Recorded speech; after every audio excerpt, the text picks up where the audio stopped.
What really happened with your host, Mike Rivero, because World War III is a really bad idea. Here is your host, Michael Rivero. And aloha, America. Welcome to our show today. It's Thursday, September 6th, 2018. Sure happy it's Thursday. Sure happy it's Thursday. Sure happy it's Thursday. We have got a lot of stuff to talk about today. The phone lines are open, 800-313-9443. That's 800-313-9443. And Mike is in our control room, ready to answer the phone when you call on in. Put you on the air with your comments, questions, and observations. Okay, keeping an eye on the weather because it's getting a little, it's an interesting hurricane season. There's no doubt about it. Hurricane Florence, they were kind of hoping that it was going to swing to the north.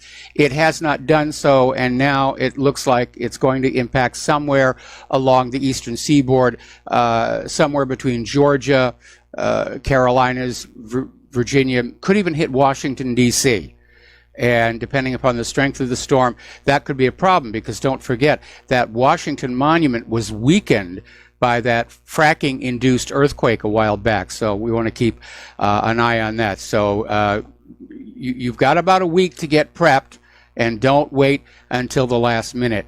Now, out here in Hawaii, Hurricane Norman, as expected, turned north last night. We're on the very outer edge of the storm system. We're getting a little bit of wind from it and not much else. But Hurricane Olivia, which was expected to turn north, has not. The storm track is now leveled off. It's headed west right at us. It should be here about this time next week, at which point they're predicting it will have weakened to being a mere tropical storm, but that's still going to be kind of intense. That's leading to some confusion here because you're not going to believe right after Hurricane Lame, especially here on Oahu, where we didn't really suffer all that much damage from it, everybody took all the stuff that they had bought up, the bottled water and the ropes and the batteries and everything, and they tried to take it back to the store for a refund, which led to a little bit of friction, especially in those stores where there had been some price gouging going on. And so now they're having to rush back to the store and say, I changed my mind. I want the bottled water back and the batteries and everything. You got to keep this stuff on hand all the time. You don't know what's going on. We have yet another tropical system forming up in the eastern Pacific off the coast of Mexico, and there are two more tropical systems forming up in the eastern Atlantic off the coast of Africa. So until it's all over, you should be prepped. Being prepped is a good thing. It's a survival skill. All right, well, now that I've proselytized about the weather long enough, let's take a phone call. We're going to go to Jim in Chicago. Aloha, Jim. Welcome to the show. What's on your mind? Jim, are you there? Michael? Yes, you're on the air. Hello? Okay. Did you, by any chance, read the New York Times op-ed column today regarding the person who won't give their name, stating that the White House has been taken over? Not necessarily taken over. What he's basically claiming, whoever this is that there is an anti-Trump resistance within the White House that is basically keeping the president from doing what he wants to do, which is something a lot of people have been suspecting all along. And apparently two more people have now come forward through another newspaper saying, yes, there's dozens and dozens of us. And it's a very alarming situation. Personally, if I were Trump, I would say this justifies firing the entire White House staff and starting all over again with people from outside the Beltway. Or there's another way to look at this. This could be a very clever psyop against Trump himself. That the Times could have just made this up out of thin air to get the White House staff distrusting each other, suspicious of each other, not sure who they can talk to anymore, to basically paralyze the White House in terms of its ability to function. And given the timing coincident with the Woodward book, which I don't think is a coincidence, I'm starting to think this is an attempt to simply, psych out Trump and the White House staff. Well, I get the impression after reading it that it sounds like a coup or a coup in the making. Well, I guess you could use that word, although coups d'etats are usually from outside, not from within. I think probably subversion would be a more appropriate word in this case. Okay, I understand that, but it's really alarming. It just seems like the government is out of control. And maybe even Trump might be out of control. If it's true, it betrays a White House in chaos. Trump is not in control of his own administration, if true. We don't know that it's true. I'm having my doubts. I know there's a lot of tension inside the White House. There's no question about that. But between Woodward's book, which is already being denounced by a lot of the people whose names appear in it, and all of a sudden we have this very strange op-ed, I think they're trying to fake Trump out. I think they're trying to get the White House staff just in a state of confusion and paranoia so that they become less effective than they are already. So we do have to ask, we don't know if this is really what's going on or if it is a psych op. Well, tell me this, though. Do you think Trump really has any strong allies that he can depend on? He has unfortunately surrounded himself with a lot of very bad advisors, and I've said it time and time again. His biggest single mistake coming into the White House is he wanted to be magnanimous in victory and allow the Obama holdovers to stay, thinking that now that he was the boss, they would be loyal to him, which is how it generally works in the world of business. But that's not how it works in politics, and it was a huge, huge mistake, and they have learned how to manipulate him. He's apparently very subject to flattery, and they basically loaded up his White House with a bunch of deep state operatives, and they've got him corralled. To me, it's been very obvious they are controlling Trump, but whether it's as widespread as this op-ed suggests remains to be seen. Now, Trump obviously is furious. He's demanding the New York Times release the name of whoever it was who penned the op-ed. Suspicion was briefly pointed at Mike Pence because the word lodestone appears in the op-ed, which is a word that Mike Pence is known to use. Now, that's not a compelling case. I use the word lodestone myself because I like being gratuitously verbose and obfuscatory. So, again, I'm not sure that this is the genuine article. And I think it's part of the way of putting psychological pressure on Trump as part of the overall plan to get him out of that White House before he really wakes up and realizes what he's got to do. Right. Okay, Michael, I'm going to let you go. You take care. All right, thanks an awful lot. And we're going to do a shout-out to our on-air affiliates just now rejoining the network. Okay, so getting on into the war zones, there's a lot going on. It's amazing how much of this stuff is simply not being covered on the corporate media. Even when they go to a recess on the Kavanaugh hearings, they go to some other banal stuff, and they're just not talking about how close we are to full-on outright war all over the Middle East, if not the globe itself. Now, Russian warplanes are continuing to attack in Idlib.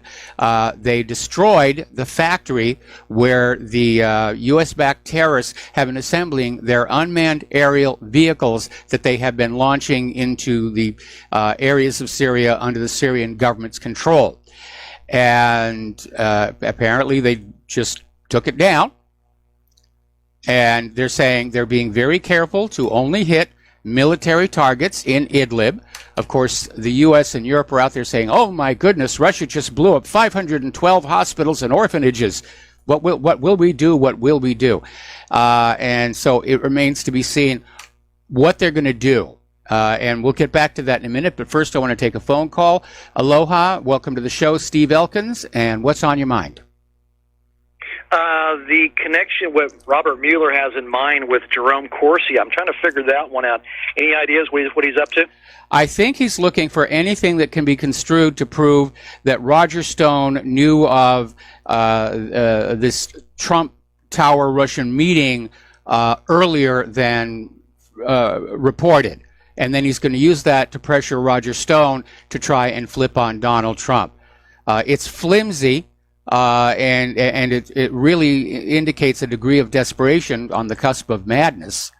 But that's what Mueller is trying to do. He's trying to find anybody that he can get to flip on Donald Trump to come up with something that can lead to a case for impeachment, which, if the Democrats retake Congress, that's going to happen. So after the midterms, you theorize that Donald Trump will fire Jeff Sessions or not? after the midterms, I think if the Democrats do take the Congress, Trump is going to have a lot more things on his hands to worry about than Sessions, because by then it'll be a done deal. He needs to fire Sessions now. He needed to fire Sessions months ago. And I'm hoping that this betrayal from within his own White House staff, if it's real, if it's not a psychological operation, if it's real, it represents a professional betrayal. And I think Trump ought to wake up and say, all right, that's it. We're doing a complete clean out of the White House staff. We're going to get a bunch of people in here who work for Donald Trump and the administration, not for various and sundry special interests spread halfway over the globe. And he really needs to do that. If there was ever a time that he needs to put on those presidential brass knuckles, it is right now, this second. And I hope that somebody from the White House is monitoring this show and they're taking note of this. Because, again, Trump has been a tremendous disappointment to me, and I worked very hard in 2016 to put him in the office. But he is the president, okay? And I reject these underhanded, nefarious means to reverse the 2016 election. And it's got nothing to do with whether I like Trump or not. It has to do with the rule of law in this country. He is the president. And everybody working in that White House ought to be supporting him. It is very unprofessional. If this op-ed is real, it is incredibly unprofessional, not to mention childish. Yeah, I agree. But, he has every reason to fire him right now, just on the refusal to investigate Hillary Clinton on destroying all those emails when she was told not to. She did destroy the emails. I mean, he has every reason to say, why didn't you investigate? You're not going to. Therefore, you're not doing your job. You're out of here. I don't know why he's waiting so long either. I would love to see it happen right now. I don't know either. Maybe he's been told that presidents who stand up to the deep state get killed, like Kennedy, and presidents who refuse to go along with the war agenda get kicked out of office, like Nixon. And maybe Trump has just decided he doesn't have that kind of courage. Okay, but if I were sitting in that Oval Office, seeing what I was seeing between Woodward's book, supposedly full of all kinds of things that were leaked out of the White House, and now these op-eds, I would basically flash back to The Apprentice and say, you're fired, you're fired, you're fired, you're fired, you're fired. Let's get some resumes in here from people who are not even in the District of Columbia. In fact, not even in the state of Virginia or Maryland. Let's get some people from the heartland of America who really know what's gone wrong with this country. No, I agree, 100%. I guess we'll just have to wait and see what's going on here. But, yeah, he's got every reason to fire Sessions right now, and he should. Well, we'll just have to wait and see. Well, I mean, Sessions has another reason to investigate Hillary Clinton now that it's come on out that China was the one who actually succeeded in hacking her private email server, and that it may have led to the discovery and execution of U.S. agents operating inside of China. And nobody's looking at that. Department of Justice isn't looking at it. FBI, which is supposed to be the counter-espionage people, they're not looking at it. CIA, whose agents were probably the victims of all of this, they're not looking at it. NSA isn't looking at it. Just everybody's obsessed with getting Trump, getting Trump, getting Trump. Yeah, okay. Excellent point. Yeah, I agree 100%. Hey, thanks, Mike. Appreciate it. Thanks an awful lot. Oh, and by the way, if somebody is monitoring this show for the benefit of the White House, I'm still willing to be the NASA administrator as long as you agree that it's okay that my first order is that all the ground crews dress up like apes every time a spacecraft comes back to Earth. That's the one requirement I have for accepting the job. Claire's laughing in the other room. Okay, getting on back to the situation in Syria. Trump is out there warning Syria not to recklessly attack Idlib province. And he's out there trying to couch this, in this humanitarian disaster that would take place if you go on in and try and get the last of these terrorists out there. It would be a humanitarian disaster. I wonder where Trump's concern for killing civilians was when U.S. strikes pounded Raqqa into rubble a year ago, causing thousands of civilian deaths. And by the way, did you notice it was a year ago that Trump was saying Idlib was the haven for Al-Qaeda, their largest, most powerful haven since 9/11, and now he's trying very hard to save them. Turkey's trying to get the jihadists out of Syria. They're saying the Idlib operation would be a big risk. Well, any war operation is a big risk, especially when you're risking going up against Russia and Syria. So, now according to Russia, Israel's recent airstrikes and missile strikes on Syria were done at the request of the United States, which is trying to bring pressure to bear on Syria, but without being all that obvious about it. And it looks to me like they're going to go back to that old standby, the Assad using chemical weapons on his own people, blah, blah, blah. If at first you don't succeed, lie again, and the third time will be a charm. And Nikki Haley came on out with a comment saying that if there is a future chemical weapons attack, she knows who's going to be behind it. It will be Assad. And people are already ridiculing her. Over at LouRockwell.com, they're describing her as the psychic. She has a crystal ball. Maybe she inherited it from Miss Cleo. And she's looking into her crystal ball. The clairvoyant prognosticator of the transmundane, Nikki Haley, foresees that if there's a chemical attack, it will be by Assad. And again, look for what should be there and isn't. And what isn't there is a motive for Assad to do something like that. He's all but won the war. He doesn't need to use chemical weapons. He knows that the use of chemical weapons would justify the U.S. coming back on in with a full-on military assault. He's not going to give the U.S. that red carpet. And if Assad were really dumb enough to use chemical weapons, why are they always being used against children and civilians instead of the jihadis? The story makes no sense at all. It never really did. Even Russia Today was out there poking fun at Nikki Haley. She's the psychic. She knows exactly who's going to use chemical weapons in Syria's Idlib. Come on, Russia Today. Haley is not psychic. She's just seen the pay stubs. Meanwhile, Secretary of Defense Mattis is out there saying the Pentagon has zero intelligence on Syrian militants' chemical weapons capability. And so Mattis is out there saying, despite having a fairly good penetration of the Syrian opposition groups, the U.S. has not seen any evidence suggesting that the militants in Idlib are capable of staging a chemical attack. Really, the only people who have these chemicals is the evil Bashar al-Assad. And from the degree to which Mattis and Haley are trying to shore up this sagging chemical attack narrative, it looks like the U.S. is actually going to go ahead, bunch a gas of innocent non-combatant civilians, blame Assad, and launch a major war into Syria, risking direct conflict with Russia. And as I said the other day, my concern is how quickly this could all spin out of control given the speed with which these modern computerized weapons operate. Something really bad and irreversible could happen before humans could intervene. And again, the examples I like to use are the shoot down of the Iranian passenger jet by the USS Vincennes, whose onboard computers made a mistake. They thought it was an F-14, and they killed it before anybody could yank the key out.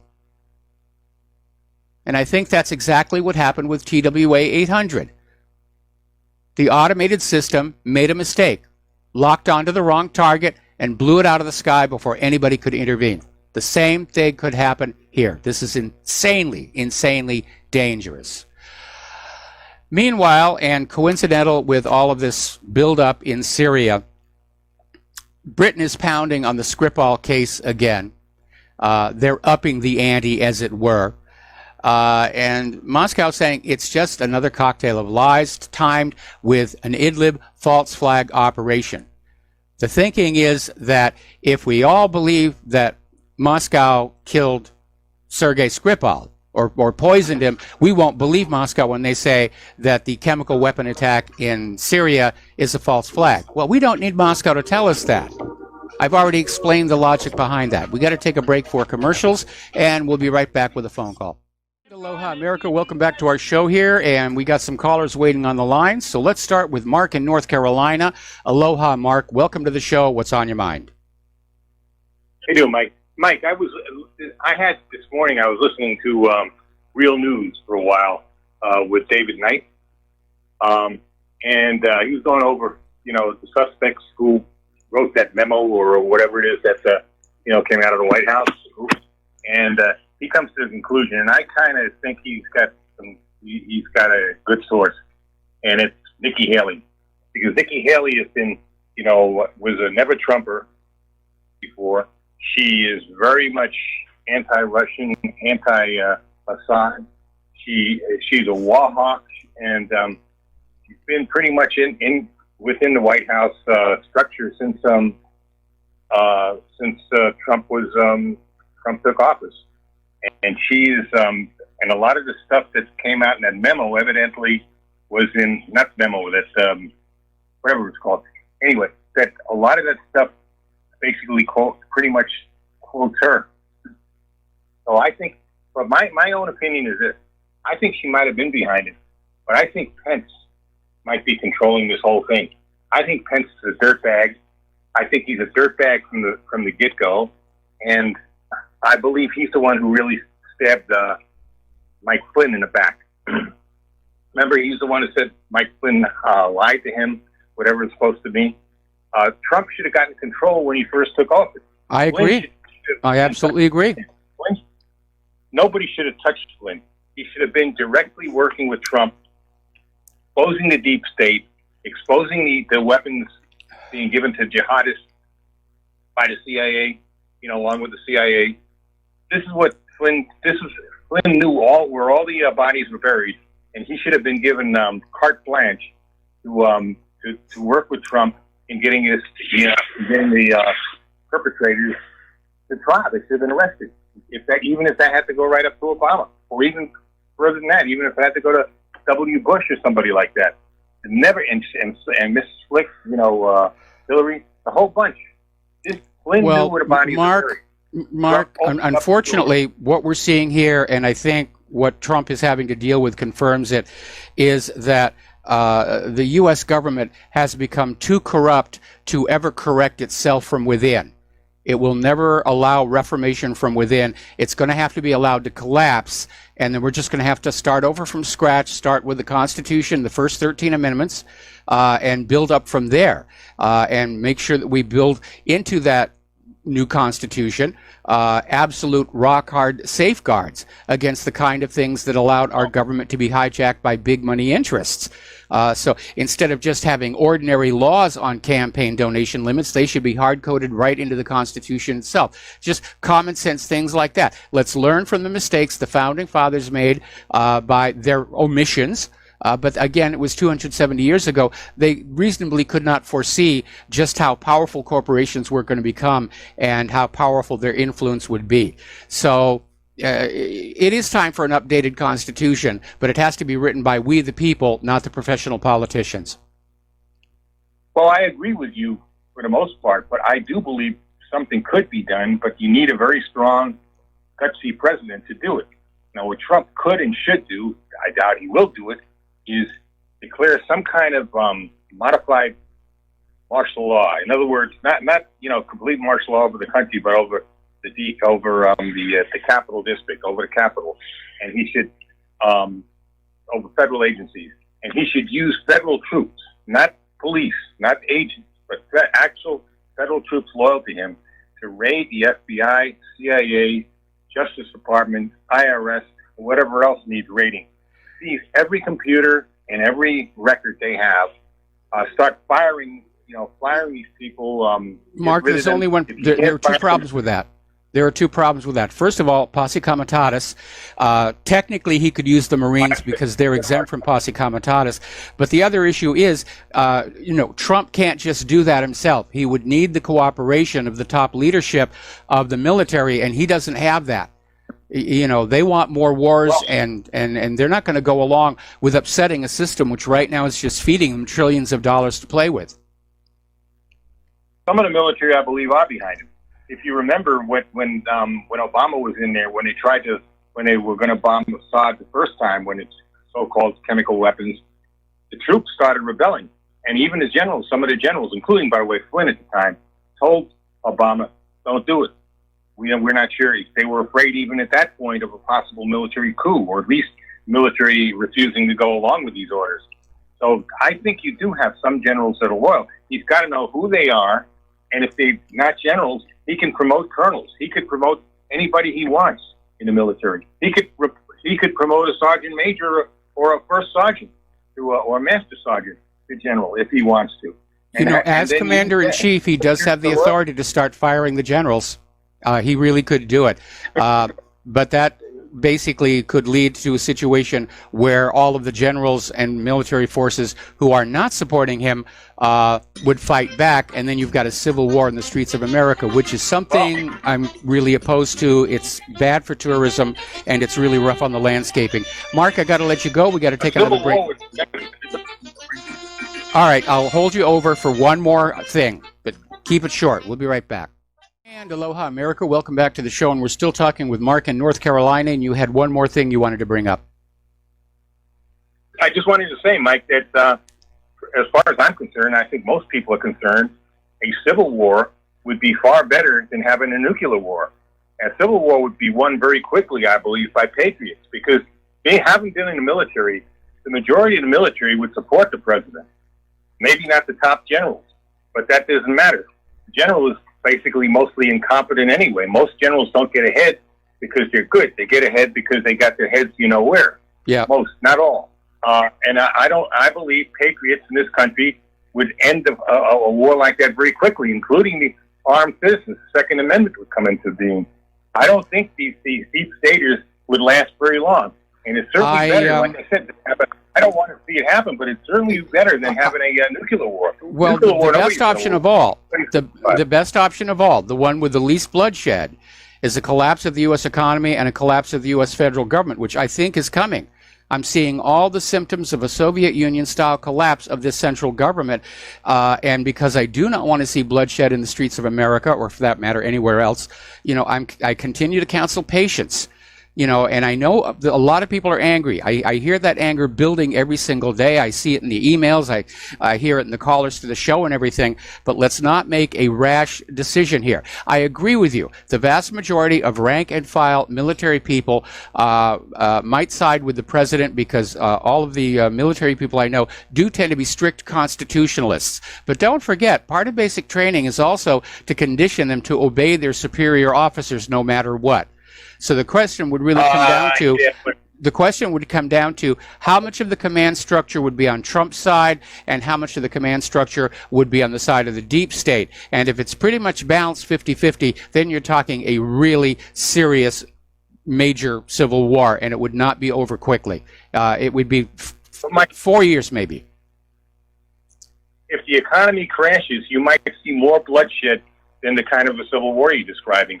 Again, I'm telling you, the majority of the military would be on the side of patriots. They're not, when I was in the military, do you think I paid attention to what these clowns said about, your loyalty to your top ranks and all that? No. I had if somebody would ever told me to fire on an American citizen, like, take away their guns or something like that, I'd have turned that gun around and blown and shot the officer giving me that instruction right in the head. And most of the troops I know would have done the same thing. Soldiers are loyal to this country and to the Constitution. They're not loyal to these generals. They know how these generals get to where they're going, where they're at. You don't have good generals anymore. It's not like World War II, where you either had good generals or the country was going to lose, and we'd be speaking German and Japanese. That's how serious that was. Yes. Instead, you don't have good generals. The best soldiers are usually your enlisted men and your mid-level officers going right up to colonel. And most good colonels don't make it to general. And look at the guy like generals like Colonel Schaefer and others that have never made it to general because they were too good. They're too honest. The only one I do know that made it was Flynn, and I'm surprised he made it as far as because he was good. He was a patriot. He is a patriot, I mean. But all in all, for the most part, the best do not get it to flag rank. Not in the Navy, not in the Army, not in the Marines, not in the Air Force. So well, I agree with you that, especially with regard to the Navy because of the Fat Leonard scandal here. But, Mark, before I let you go, I just want to make something very, very clear.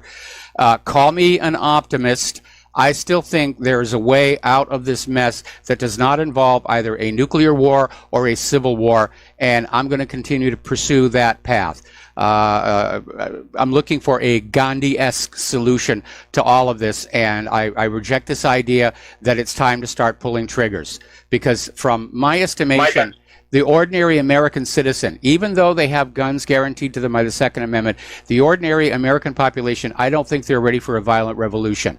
The slaughter would just be absolutely immense. Anyway, Mark, we're going to let you go, and we're going to switch over to Joe in Tennessee. Aloha, Joe. Welcome to the show. What's on your mind? Hey, Mike. First thing I want to say is that the time to get worried about Trump is when you don't see all these deep state attacks on him, when you don't see this orchestrated New York Times with the Bob Woodward book, with the John McCain funeral. I mean, it's so orchestrated, it's so transparent. When I will be worried about Trump is when I don't see these deep state attacks anymore. That's the time to worry. What you're seeing now is the panic and reaction from the deep state. They are really, they don't know what to do. He's slowly rooting the people out at the Justice Department. By the way, McCabe is being brought before a grand jury as we speak. And, of course, they're not talking about that. They'd rather talk about Woodward's book. Yeah. Now, 6 months ago, McCabe was a huge story, wasn't it? Yep. Now he's going before a grand jury and not a peep about it, except I read it on Zero Hedge. So, I got to tell you, if you watch the mainstream media, yes, things, everything looks like chaos in the Trump Justice Department and the this and the that. But to tell you the truth, the fact that you got to look at who these people are, why they're trying to sow this dissension and attack Trump at every single level. It's almost comical, the stuff they attack him every day. They had this lady at Kavanaugh's hearing, and she had her hand a certain way, and they were saying she's giving white power salutes.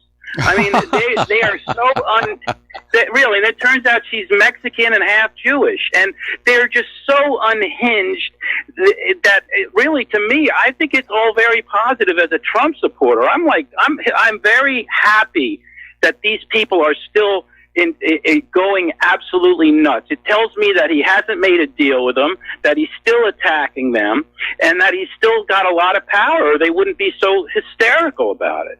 And that's the other thing I wanted to talk about was the hysteria at this Kavanaugh hearing, like watching these protesters getting up and hysterical, mostly women, and it's and I hear people say, oh, well, we got to deal with these people. You can't deal with lunatics like this. Especially paid lunatics. Ask you this question. Yeah, they're paid. If I showed up at that hearing and I shouted out, Dianne Feinstein's a Chinese spy, and how did her husband make billions of dollars in China? I would get tased. I would get beaten, and I would probably spend 6 months in jail as a right-wing crazy. Why are to me, the double standard in the protest movement, remember that guy, don't tase me, bro, for just asking John Kerry a question? And yet, they let these feminists, these homosexual activists, these black group activists, all these left-wing activists are giving free passes. I can't believe what I'm watching on TV. Every 20 minutes, 3 or 4 lunatics get up and start hollering, and whether they're paid or not, why are they not getting the same? You know what would happen if I showed up, like I said, and I said, Feinstein's a Chinese spy, I'd get hit over the head so fast and tased and bagged and put away. Yep. And this is why there might be a civil war in this country, because of the double standard is more than anything. I called my senators about this fact, saying, why is Chuck Grassley, I have both Republican senators here. I said, why doesn't he get control of this hearing? I said, I know where Washington is. I'll drive down there and I'll smack one of them, give them a good beating. I said, how's that going? Is this what's going to happen? Because this is what's going to happen if you allow this lawlessness to continue. I was a protester. I protested 9/11. I was outside courthouses, the Daytona 500, but I never did anything disrespectful like that. I wasn't in people's face and blocking their driving or anything like that. And so I'm not against protesting, but this is just hysterical disruption. It's not about getting a message out. Yeah, and it I don't absolutely think, is. And like I said, I don't know if we can have you can have peace with people like that. I think you need to punch them in the mouth. Well, hold No it. Let's back off on that, because two wrongs don't make a right. And I agree, we need to find a way to bring civility back into the political dialogue. But when you have the left is coming from a position where they're out of ideas, and the agendas that they're pushing are being rejected by ordinary Americans, like this thing about the bathrooms, all they have left is to just confront and get in the face and go on the constant attack. And they're being encouraged to do so by people like Maxine Waters. And the other day there was that wonderful article. All of these liberal snowflakes, they're not actually being offended. They're looking for victims. They're looking for any against conservatives to just shut them down and convince them to stay silent. It's intimidation is really what it is. Well, I think Kavanaugh should have invited about 12 bikers for Trump into that back room there, and that would have put an end to that. One quick thing, Mike, I've always thought, why doesn't Trump do something like they did back in Prohibition with the Untouchables? Form like a group of federal marshals and investigators and have them investigate the FBI and the Department of Justice. I mean, the president would have some kind of an authority to do that. And he could just say that being that the Department of Justice is so corrupt it can't investigate itself, and being that we need an outside group to look into this. I'm appointing so and so, some guy from outside of Washington, and maybe with the federal marshals or something, and do like an Untouchables, like they did because of the Prohibition and the corruption in the police forces. Yeah, but the Untouchables is a great story, and it made a great movie and a great TV series. But you need to understand, the Untouchables didn't clean up the problem. Ultimately, Congress had to repeal Prohibition for the corruption to go away. As to whether Trump has the authority, I don't know. I'm going to have to go back in and take a look at the Constitution there. He could, in theory, declare one by executive order. But again, Trump is probably dealing with the realization that he's up against an enemy who is ultimately willing to kill him if necessary to keep their hands on the reins of power and wealth. Well, if it's not a group like the Untouchables, then I agree with, I guess it was Dave before, about the martial law. I think that's his only option, because the Department of Justice is obviously, and it doesn't appear Sessions is obviously going to do what it's going to take in order to have the change that Trump represents and was elected to bring us. And once again, I do want to repeat that the fact that he's being attacked like this is an actual very good sign. I think that's something to be hopeful for. In one way, yes, it speaks to Trump not going along willingly with the deep state. But on the other, it basically means the White House is in a state of turmoil, which means Trump is not being as effective as he ought to be as president of the United States of America. So ultimately, and I have to be very honest about this, I'm seeing in Donald Trump a much weaker man than we were hoping to get. He is easy to manipulate. He's subject to flattery. He's easy to get out of the White House on all these trips all over America to attend rallies, because he loves being in front of rallies. There's no question about that. Yeah, if you need Trump out of the office, just set him up with another rally and he's gone. But he does lack the strength of other leaders that we've had in there, like John Kennedy, for example. Anyway, we're going to let you go. Thank you very much for the phone call. We're going to switch over to Kevin in West Virginia. Aloha, Kevin. Welcome to the show. What's on your mind? Kevin, are you there? Can you hear me? Oh, can you hear me now? I can hear you now, yes. There was a problem. Yeah. Sessions is a Trojan horse, I believe, and that's not why I called in. And you kind of answered my question on why I called. My question was, do you think that we could stop this civil war I think it's going to happen. I really do. The way the things are out in the public, especially, I'm around West Virginia, I'm around Maryland, D.C. is not far from me, and it's absolutely crazy. It's insane. I agree. There are so many groups who are already primed to use violence against each other, whether it's blacks against whites, liberals against conservatives, the LGBTQ community against us white heterosexual males, and so forth. And I agree. It's entirely possible. I wish I could say, no, it's never going to happen. I agree it's possible, but I'm going to do everything I can with what little influence I have to head that off, because the wrong people wind up dead and crippled in these kinds of things. And those who start civil wars and profit from them and orchestrate them, nothing really bad happens to them. Even on the losing side, most of them, say, I surrender, I surrender. Here's part of the plunder I have here, and they're off and running. I mean, if you look at how many Confederate officers were pardoned after the end of the Civil War, you see how that works. The officers, are untouchable. We'll let all the little rank and file soldiers get ground up in a giant meat grinder, along with all the civilians who get in the way. And that would be the real problem about the current situation, because there isn't a clearly delineated our side, their side, with like the Mason-Dixon line here. All of these various groups who are angry with each other are already stirred together all over the country. And that means the fighting, if it broke out, would be everywhere. And there wouldn't be any clear battle lines drawn. It would just be people, killing each other. Like, maybe that's where they got the idea for that TV show, The Purge, or the movie, The Purge.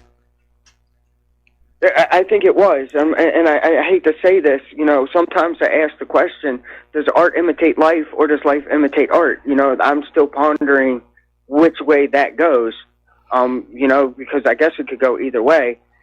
Well, no, it doesn't. It's a one-way thing. Art can imitate life, but life ultimately has to life has to make sense at some point. It don't right now. I mean, it's just crazy. And I'm the type of person, I don't think I could pull a firearm on another American. I don't think I could do it. No. I mean, and how many other people out there are like me? I imagine quite a few. I mean, we're raised from birth to consider the taking of another human life is the ultimate taboo, as well we should.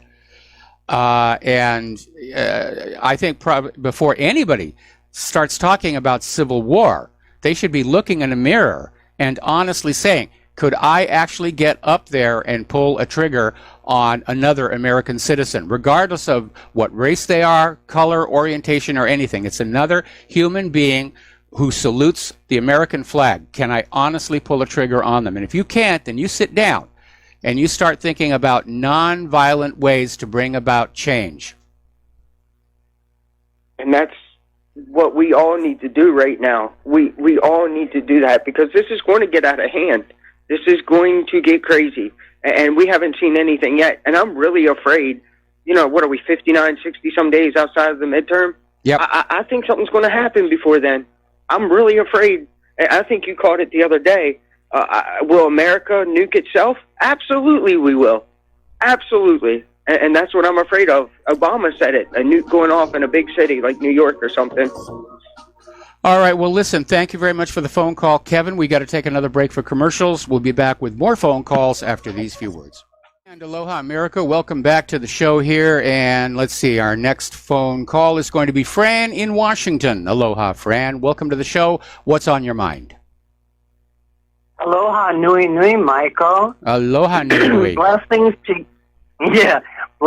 to you and Claire. Thank you. I'd like to bring up, it's a miracle that the Constitution actually got written, because what we know now about wealthy, power-hungry men, essentially, what we know now about them, it must have been the same then. And so it's a miracle that the Constitution ever got written. Well, you need to remember the context of the time. The Constitution was not written by the ultra-rich, ultra-powerful people of the day. In fact, the Founding Fathers had just finished kicking those people out of the country. The Constitution was written by ordinary businessmen who had day jobs, if you will. Being in the government back then was not a full-time career. Thomas Jefferson was a lawyer. Paul Revere was a silversmith. Ben Franklin was a publisher. John Adams sold insurance. They were all businessmen. They had their own businesses and their own livelihood, and they weren't looking at government to be this giant teat for them for the rest of their lives. The country wasn't even all that wealthy back then. So it wasn't until you had Alexander Hamilton came on in and started his machinations to lure the young United States back into the clutches of the private central banks of Europe that things began to get ugly. Yes, absolutely. And I'll make this point and I'll make it quick. The one thing, one of the things that would have prevented where we are now with, which government allowed the corporations that were manufacturing bases, which government allowed them to move their operations offshore? Because it seems to me that if we're going to have a strong manufacturing base, those industries need to stay here. And it seems like it should be a responsibility being part of the structure of a manufacturing, nation to make strong trade possible.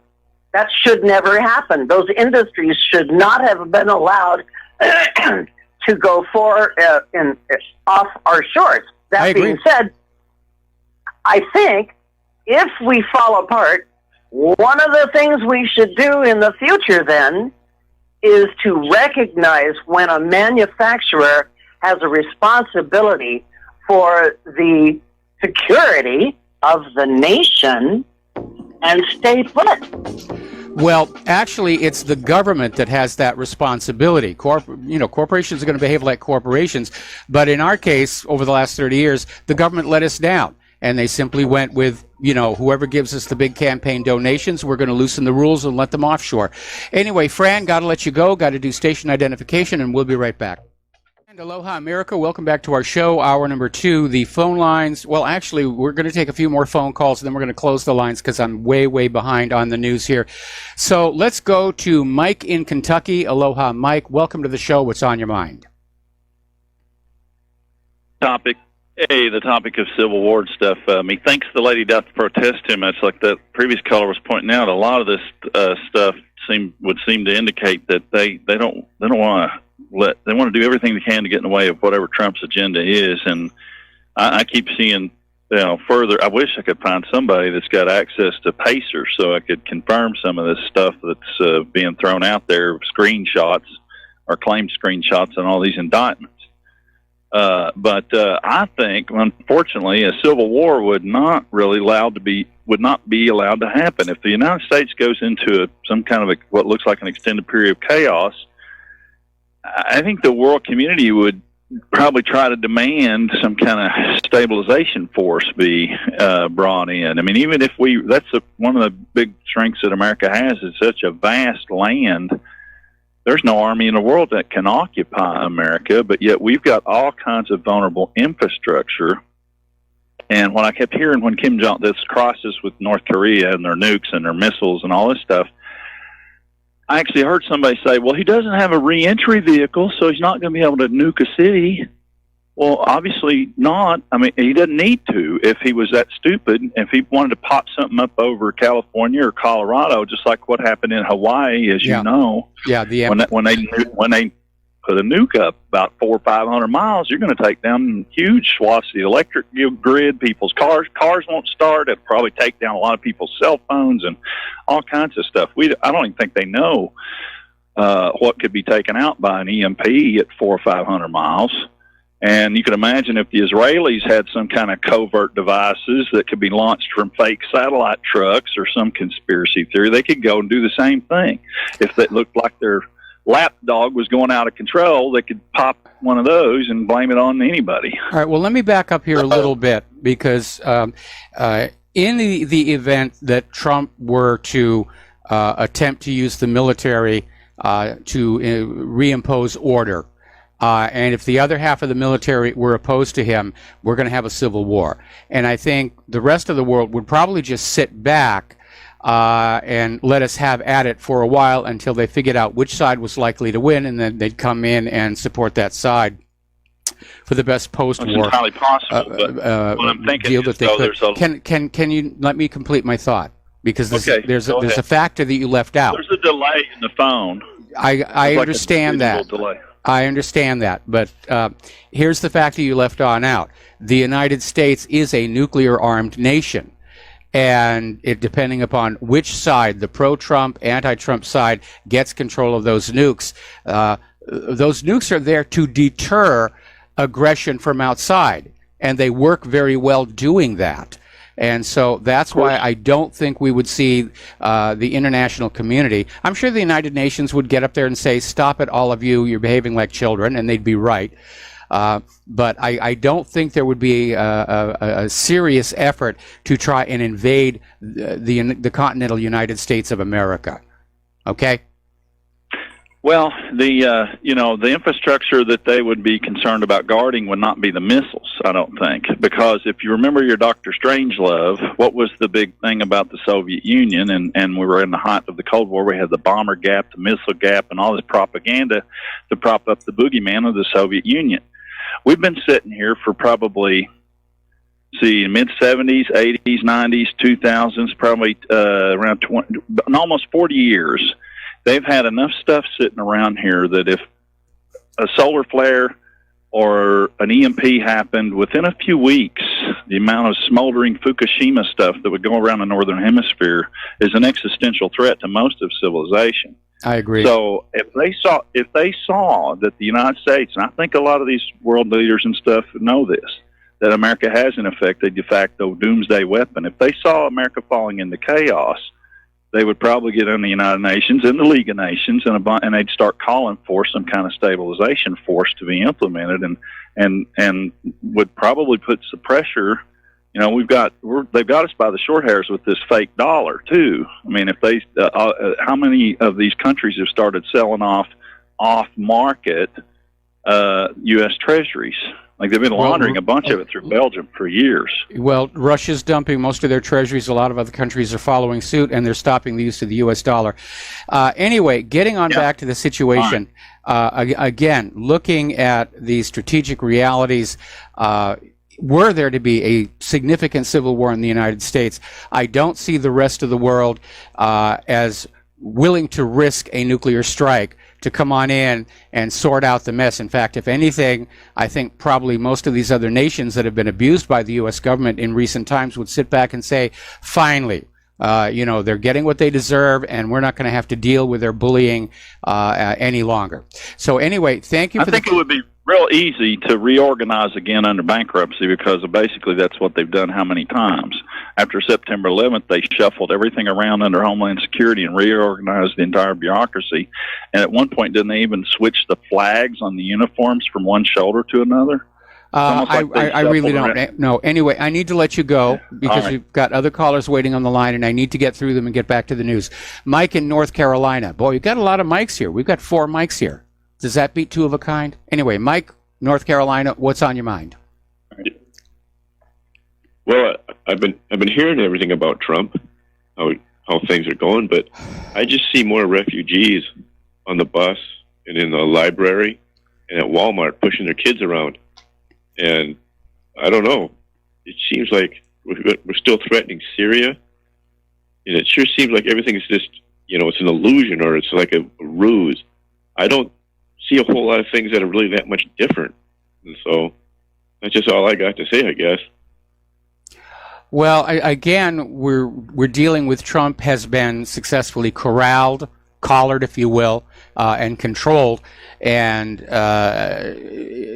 he's basically, if this op-ed in the New York Times is the real deal, then Trump's White House is full of people who don't want him to change anything at all. And that may be what we're really seeing here. Certainly, we know the military-industrial complex does not want to change to the war policy. The liberals don't want to change to the immigration policy. The bankers don't want to change to the economic policy.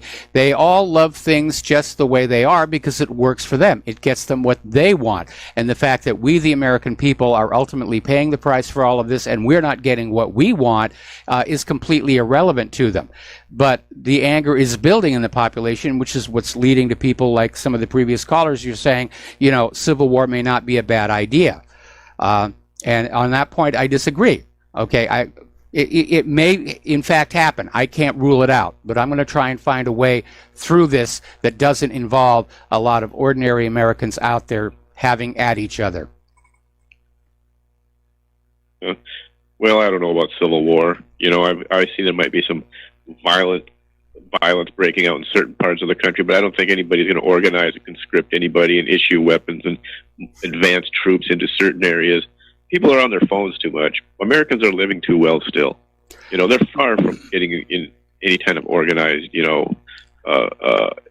well, you're forgetting the scenario that prompted this Civil War discussion, and that was Donald Trump ordering the military to basically start taking control of Department of Justice and FBI. And the issue was raised that not all of the military might support him on that.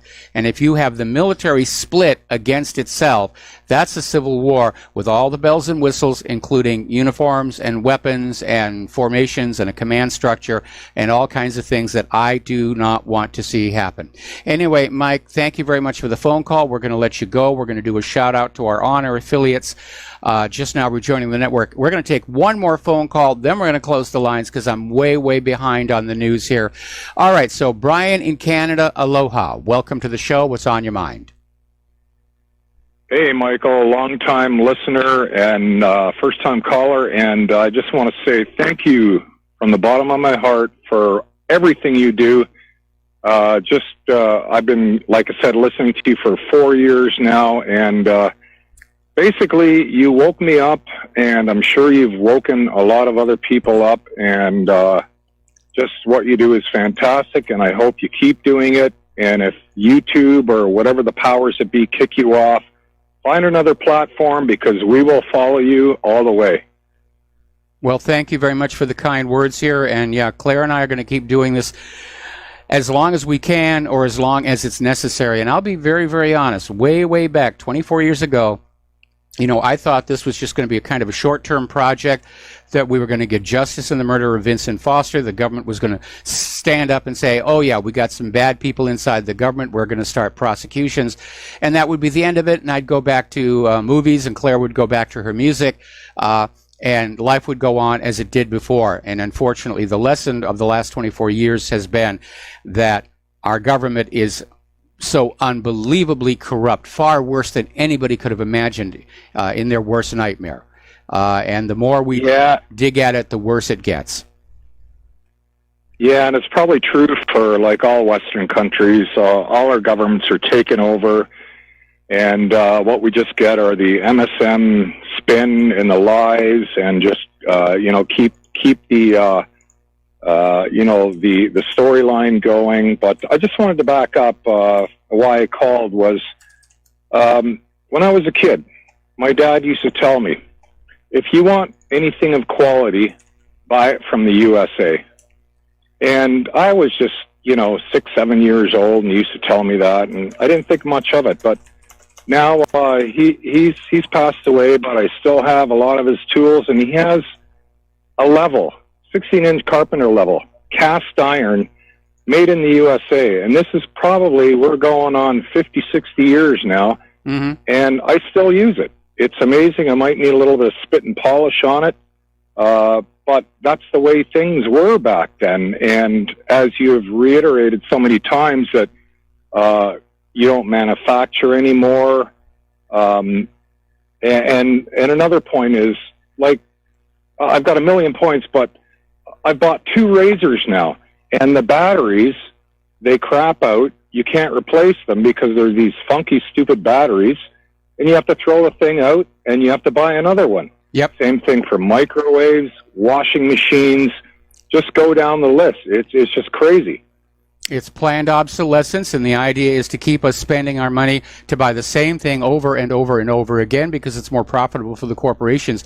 And it amazes me that all these environmentalists who are out there screaming about our plastic bags and global warming are strangely silent on the American model of business, which is to dig up our dwindling natural resources, minerals and so forth, manufacture them into a gizmo that lasts 6 months to a year. It then goes in a landfill carrying all the toxic chemicals with it, and the process starts all over again. It's very wasteful. It's very bad for the environment. And you're absolutely right. When I was young, America did make the best products. And we were prosperous because the rest of the world were willing to pay that extra money to get American-made products.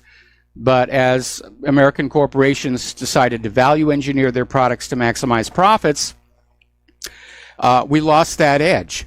And other countries like China and Taiwan and Japan, they've now soared way past us.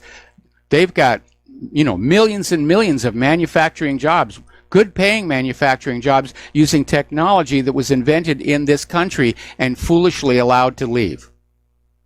Of course, because when they're going to acquire that, the plant and the technology and their engineers, of course there's going to be some bleed through, and they're going to see how it was made, and they're going to re-engineer it and re-up it, or they'll make whatever you want.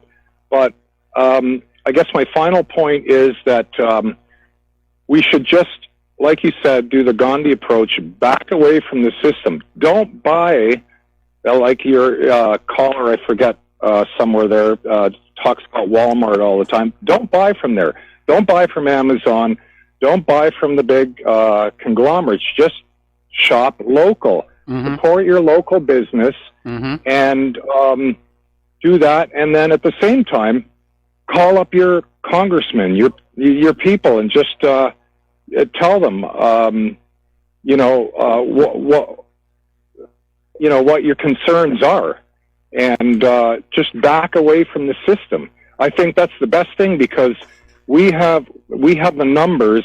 We're the ones that spend the money, so don't spend the money to these companies and corporations that are just basically taking from us. Yes. Well, unfortunately, our members of Congress are not going to really listen to our concerns because they have aligned with the corporate interests, because they're getting a lot of money, campaign donations and various other emoluments. And that, of course, is the classic definition of a fascistic governmental system. When government power and corporate interest are aligned together against the general population, that is fascism. And that's not me saying that. That comes from Benito Mussolini, who we all know got the Olympic gold medal for being a fascist jerk. And ultimately did pay the price for it. Yeah, I guess the point I'm trying to make is that so many people have called and said, how do we actually change the system? Okay, if we can't do it directly to the government, then we have to do it as the people. We, the people, we decide where the money goes, and then, because it's always follow the money. They will follow the money, and if they're losing business, then maybe they'll realize that what they're doing is wrong. So I know it's not a grand sweeping gesture, but I'm trying to figure out, how do we actually change things? Well, I imagine over at Nike right about now, they're learning that lesson the hard way. Right. Yeah. Okay, Mike, that's all I had, and it was great to talk to you, and a shout out to Layla from Ontario. All right, well, thanks an awful lot here. And the hard part, though, is capturing the public's imagination to motivate them to do things like boycotts on a massive, massive scale. That was one of the things Gandhi was able to do amazingly, is that all of India was listening to him. And when he said, we're going to take a few days off for prayer and fasting, which was his code word for a general strike, everybody went along with it. If you call for a boycott and maybe 30, 40 people say, yeah, we'll do that, it really lacks any kind of an impact. So you have to capture the imagination of the people and say, yeah, this is a real issue, and we have to do something about it. Okay, so we're going to close the phone lines for a little bit because I'm way behind on the news. Getting on back to the Skripal case here. A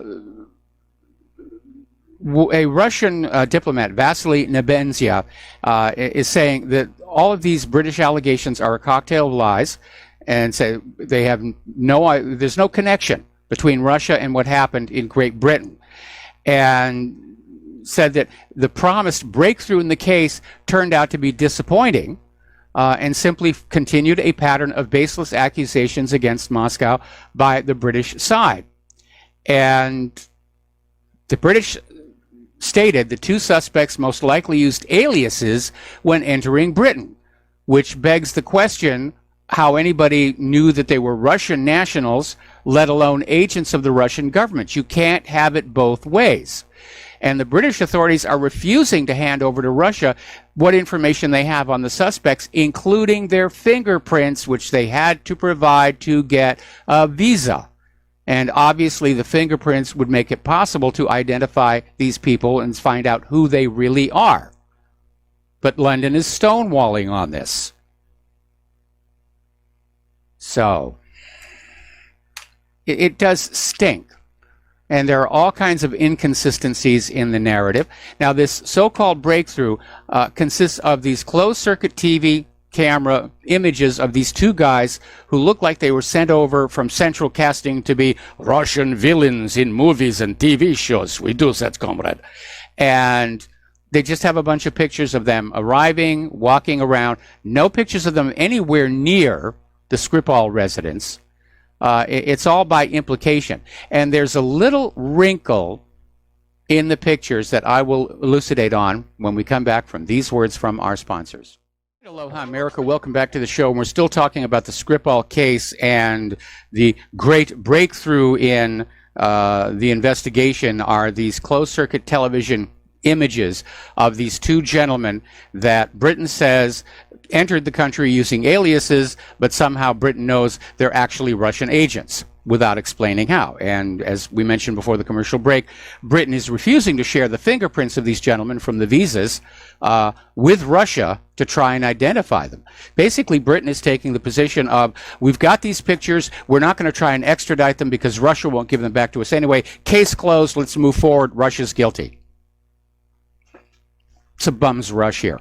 So they've got all these pictures of these two guys walking around Salisbury, and the headlines are trying to spin it that the casualness with which these two are window shopping betrays what cold, vicious killers they are. Now, if you take away the captions and everything and you just look at the pictures, it looks like two guys window shopping. They're looking in the window of a coin shop. They're just looking at coins, antique coins.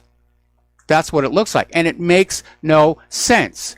Because if they have just committed an assassination, left poison, okay, they're going to want to get out of the area. They're not going to run. They're not going to act suspicious. But they're not going to stop and window shop. It just doesn't make sense. They're just going to stroll on out because they know that Britain is just covered with closed-circuit TV cameras, and the longer they stay in Salisbury, the more their pictures are going to be taken. It doesn't make any sense. Now,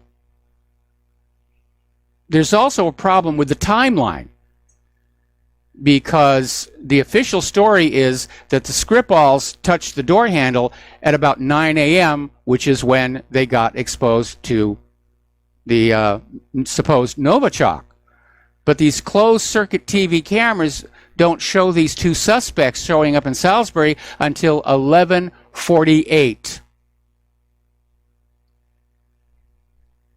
So there's a timeline problem. Now, George Galloway has gone out there and said that this is not a slam dunk. Even though the British government is trying to act like the case is closed, they've solved it, and everybody should just believe it. George Galloway is out there saying that no. What's going on is the British public has become very cynical, very suspicious. They don't trust their government and media any more than we trust ours. And the reality is the British people aren't buying this any more than the Russians are and any more than I am here. Now, Skripal's niece did an interview saying that claims that Russia is behind the attack could be a hoax, and she said that she doubts that Sergei Skripal is even still alive because nobody has seen him since March.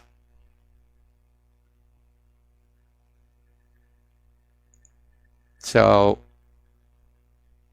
it's a mess, and like all other government corporate media lies, they're stuck with it. They're going to have to keep on propping it up and promoting it and attacking anybody who doubts it from now until the empire falls. That's the problem with these big lies, whether it's the Skripal case, 9/11, the John F. Kennedy assassination. It becomes a permanent burden on the government to maintain these lies in perpetuity here. But having declared by imperial edict that Russia did it, even though Russia had no motive to do something like that, Theresa May is vowing to launch a cyber attack on Putin's spy network, cyber warfare on Russia. Now, I got to tell you, if you were to use this Skripal story as fertilizer, I'll bet you could double Britain's agricultural output. That's how potent it is. And none may abide before it here. Meanwhile, pressure is being brought to bear on Corbyn to go along with the idea that the Russian state is to blame for Salisbury. Now, he's been calling for cooperation with Moscow. He doesn't want a war, but he's having pressure applied to him, say that Russia did it. Say that Russia did it. Where's your proof? We don't need proof. We're just telling you, say that Russia did it here. Story broke over one of the commercial breaks here. It goes back to Syria, and this is really pushing the propaganda. And the story is how the poor children of Syria have nothing to protect them from Assad's chemical weapons except for gas masks made out of paper cups. That was the shark right there. And they have a picture of somebody with plastic over his face and head, and there's a paper cup over his mouth that is supposedly filled with cotton and charcoal to protect themselves. They are really ramping it up. And again, one more time, if Assad was stupid enough to use chemical weapons, why would he use them on children? Why not use them on the terrorists? Why not use them on ISIS and Al-Qaeda? And by the way, have you noticed that none of these so-called Assad chemical weapons attacks have hit military personnel? It's always been civilians to maximize the shock and sympathy value. Oh, the children, the children, the children. If Assad were behind using these chemical weapons, it would be ISIS and Al-Qaeda being attacked, but it never, ever is. You got to start thinking for yourself, people. That's really going to make the government very, very nervous if you start thinking for yourself. We'll be back after these few words. And aloha, America. Welcome back to our show here. Now, President Trump has decided to chair a United Nations Security Council meeting against Iran.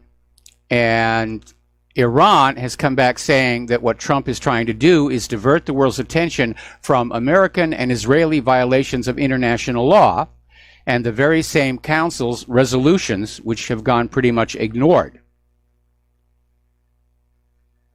And yeah, it does seem like grandstanding, but we do know that ultimately Iran is in the crosshairs. The private central bankers want Iran enslaved to a private central bank. The U.S. economy wants Iran's oil sold only for the U.S. dollar. Israel wants Iran smashed up as a regional power. So, yeah, the wars go on. I think future history books are going to say we were already in the World War at this point. We haven't had the big bang like the Lusitania sinking or Pearl Harbor. Maybe that's about to come. Weld all these little tiny wars all over the planet into one big giant war. Yes, it's a world war. Gosh, won't it be fun? Apparently, the Trump administration is now briefing U.S. Jewish groups on the new version of the Israel-Palestine peace deal. First one was not well accepted. I don't think this one is going to go down very well. Interestingly enough, during the event, Nikki Haley told attendees the U.S. is considering suspending all aid to countries who vote against Israel at the United Nations. Talk about extortion. It's exactly what it is. And once again, we see the U.S. weaponizing the dollar as a political tool. I would not be surprised if some of those countries would come on back and say, you can keep your money, we're going to vote our conscience. Because we cannot allow the United States using money to subvert the last problem-solving, peacemaking mechanism left on the planet. Because if the UN is simply for sale to the highest bidder, then there's nothing left preventing a world war. Now, here's a little interesting article, and it's from Mondoweiss. It's a different take on what happened to Jeremy Corbyn, where they just came on out, anti-Semitism, and basically says the instant Palestinians get support from someone who might gain power, out comes the anti-Semitism charge. And basically the gist of the article is there are a lot of people in positions of power who do empathize with what the Palestinians are being put through. But if any of them look like they might actually be in a position to win an election, Israel is going to attack and destroy them, to pull them down, to make sure they can't get into a position where they could actually help the Palestinian cause.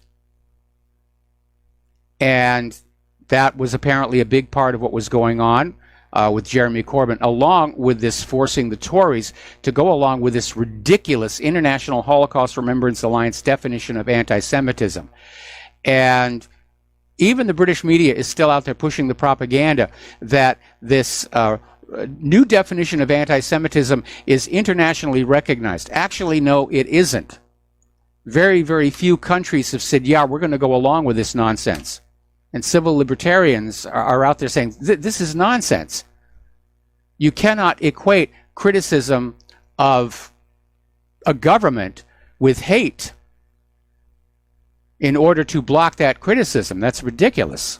That's like trying to block criticism of the Nazis by saying you just hate the German people. There was even, amazingly enough, an editorial in the New York Times saying that, no, criticizing Israel is not hate.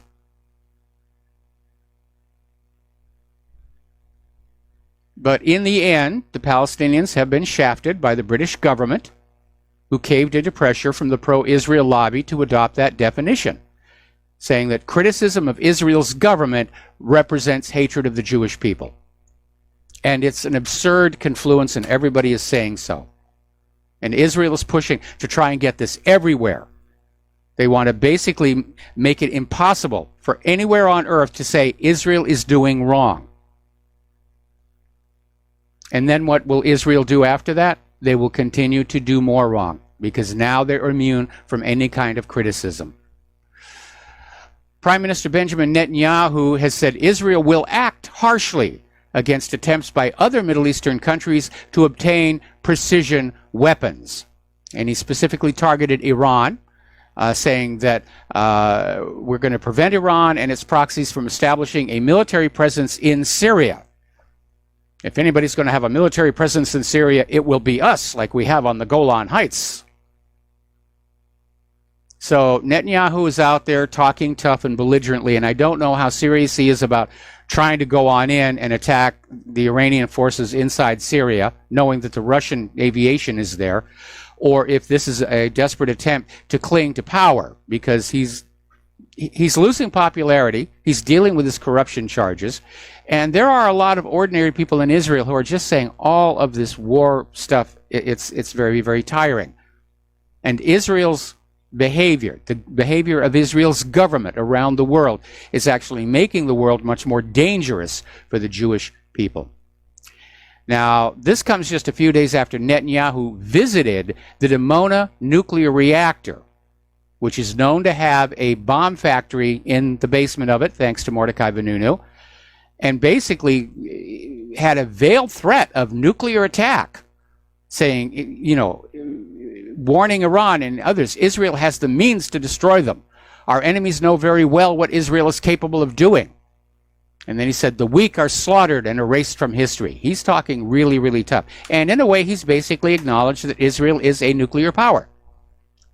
And that means that every single penny of foreign aid sent by the U.S. government, taken from your pocket and sent to Israel by the U.S. government, is a crime under United States law. Under the Symington Amendment to the Foreign Appropriations Act and under the Glenn Act. And I believe there's even one or two others.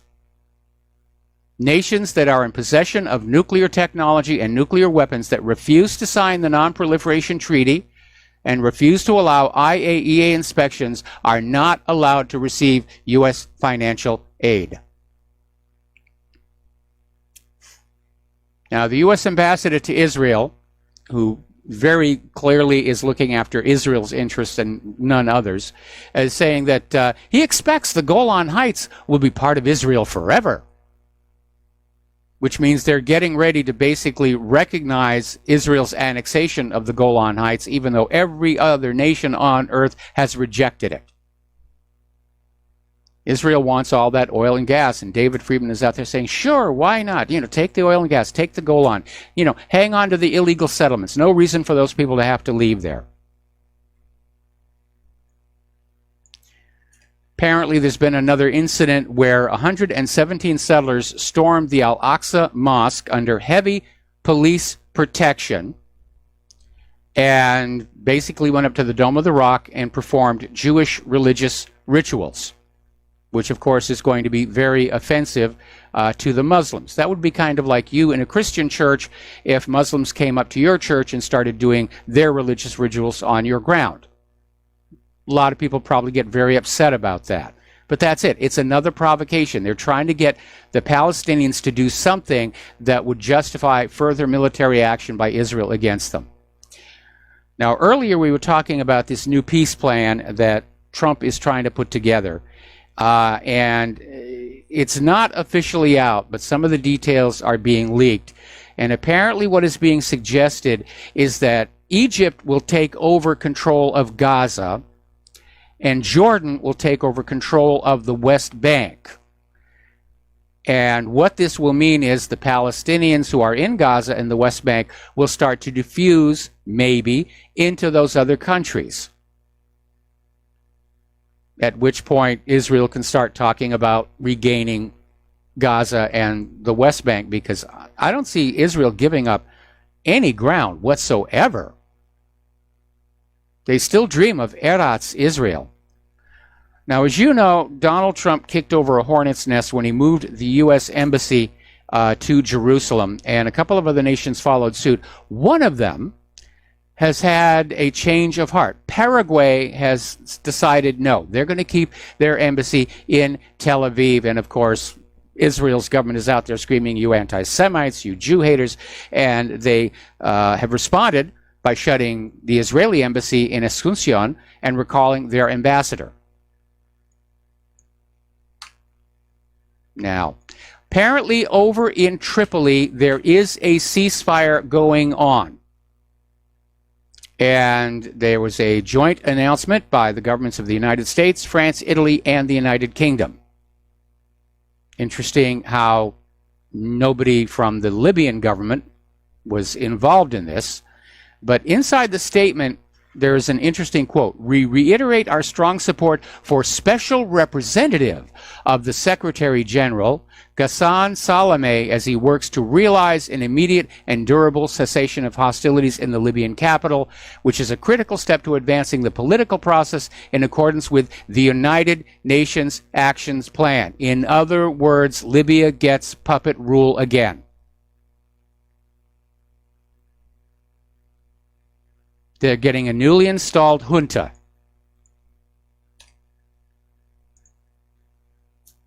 Now, there was supposed to be a peace conference up in Geneva about what's going on in Yemen, and Houthi representatives have been prevented from flying to Geneva. Now, these talks are sponsored by the United Nations, And the claim is the United Nations could not secure the required authorizations from the Saudi-led coalition, which controls Yemen's airspace. So what's going on here is they're going to have a peace conference without having the Houthis there, in which they'll say the war is going to be over and we're going to reinstall the puppet government the Houthis were trying to throw out, and all will be well. We are in a period of colonialism all over again. It's covert. We don't hoist the American flag over all these countries that we've conquered.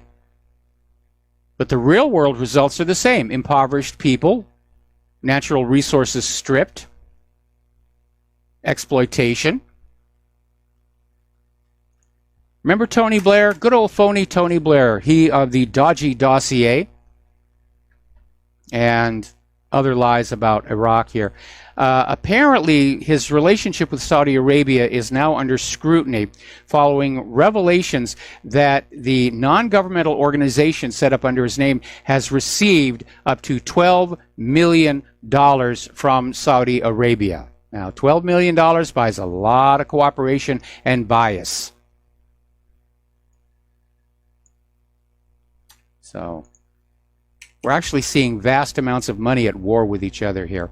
By the way, speaking of Saudi Arabia, be very careful what you write over there. There is a new law further criminalizing dissent, and now they're punishing what is called informational crime, which means if you post a satire piece that disturbs the public order, which is a very vague, tenuous description, you can get 5 years in prison and an $800,000 fine for posting satire. Remember when the United States used to actually stand for the Bill of Rights?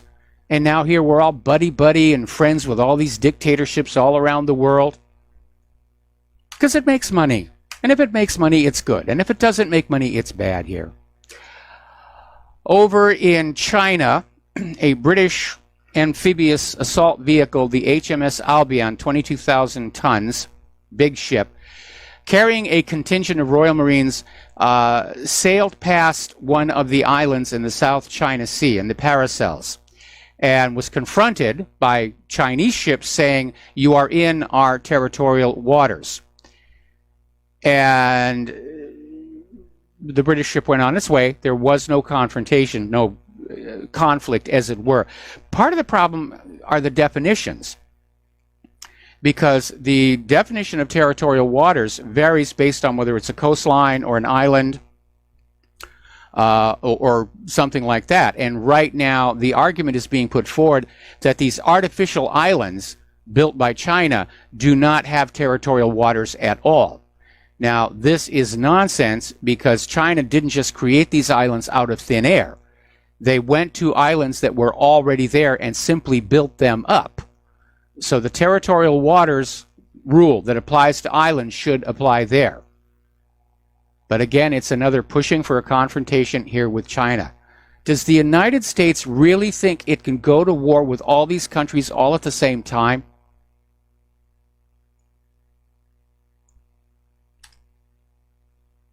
Now, up in North Korea, Kim Jong-un is vowing there will be a nuclear-free Korea.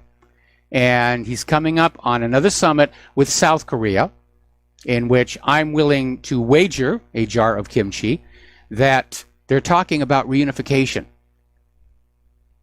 Now, this announcement, this recommitment to denuclearization is a major announcement, because U.S. officials have been saying, no, it's not going to happen. North Korea is not doing enough. They're not doing it fast enough. And as we reported yesterday, the impasse is really the fact that North Korea feels they have already made a lot of concessions. They've shut down their nuclear test site. They've dismantled their rocket engine test stand. They've returned the remains of U.S. soldiers who were lost during the start of the Korean War. And they're allowing people from South Korea to come visit family that they haven't seen in all these years of the war. And they're talking about opening up all the bridges and railroad lines across the DMZ. And they're waiting for the United States to demonstrate something in good faith. The U.S. hasn't. The U.S. is still running those military drills off the coast. The U.S. attitude seems to be, you give us everything we want, then we'll do something nice for you. And that is not going to sit well with the Asian mindset. Trump is getting bad advice on how to deal with these people. Or the advice he's getting is, who cares what their sensibilities are? Just bludgeon them into doing what we want here. One of the big sticking points that North Korea really wants, and this is hanging it up, is the North Koreans want a formal end to the Korea War. They want a peace declaration. South Korea is fully on board with this. South Korea and North Korea want to formally end the Korean War. It is the United States that is resisting this. And you know why? Because the instant there's a peace deal, the United States has to acknowledge they didn't win that war. And they don't want to do that. They want to save face. They'd rather have a whole new Korean War than admit that they botched up the first one. We'll be right back after these few words. Aloha, America. Welcome back to our show here. So let's turn to the domestic politics, and boy, we're way behind on the talking points here. The Kavanaugh hearings continued today. More protests, more antics, more... It's turning into a circus. And if you look at the behavior of the Democrats, they're coming across like this lynch mob of irrational and angry haters. Now, Dianne Feinstein went on the attack against Kavanaugh, telling him he needed to reconcile his Second Amendment reasoning with the hundreds of school shootings. And she cited this statistic, which, as we reported yesterday, turned out to be completely made up. Never really happened. But she's out there saying, how do you reconcile that? And you need to remember, Feinstein wrote the federal assault weapon ban that expired in 2004. Now she's pushing a new, broader version of the law. And so she asked Kavanaugh to explain why he concluded that such legislation is unconstitutional. Well, it is. That Second Amendment is pretty, clear.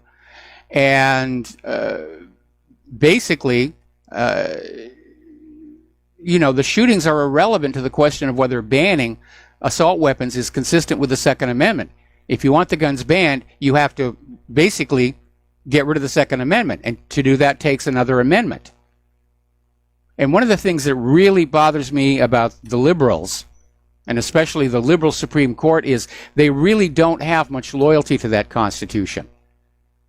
They think it should be twisted and bent and cracked and just, tied in knots to justify what they want when they want it here.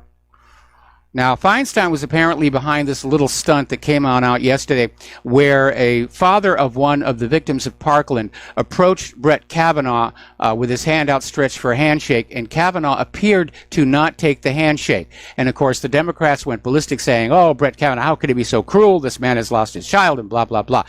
Another video from a different angle has surfaced showing that it was Kavanaugh's security who intervened to block the handshake.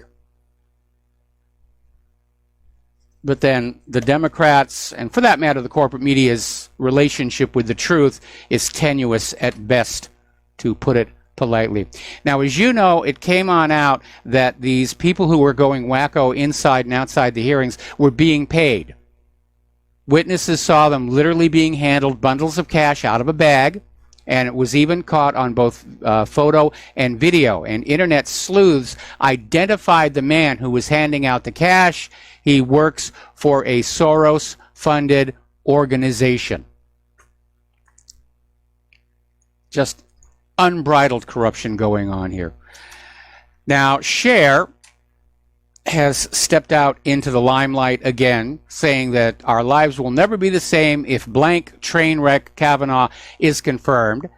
And she came on out claiming that if Kavanaugh is confirmed, it would lead to the repression of LGBT people, an overturn of Roe versus Wade, people of color losing the right to vote, and a situation where Trump would have immunity from criminal prosecution. Now, the one that really stands out is people of color losing the right to vote. Is she talking about the American black population losing the right to vote, or is she talking about the illegal immigrants who are also people of color the Democrats depend on to win in November? All right, so we're going to take a break for station identification, and we'll be back with more news. And aloha, America. Welcome back to our show, hour number 3. And getting on back to that statistic that Dianne Feinstein was wagging in front of Kavanaugh's nose here. The U.S. Department of Education falsely reported 235 school shootings in 2015 and 2016. And somebody went back and they double-checked the way NPR did with the more recent figures. And what they found out, there were only 29. It's all a fake. It's all a fake to push the gun grabber agenda. Now, obviously, Donald Trump is very angry over people who spoke out of turn, both to Woodward and this anonymous New York Times opinion piece. And he's got every right to be angry. He's the aggrieved party here. And for anybody to be talking out of turn, to be leaking, it's disrespectful and it's unprofessional. And I understand Washington, D.C. lives on leaks. Leaks are the coin of the realm. If you want a nice dinner, you leak something to pay for it. And Trump is asking his aides that he trusts to try and discover who was leaking private White House conversations to Woodward. And they're pushing him into a Nixon situation. Nixon had the same problem. He had leaks all over the place. That was what his plumber squad was about. That eventually became the dirty trick squad for his second run for the office during Watergate. But originally, it was an anti-leak squad codenamed the Plumbers. And Trump needs one right now.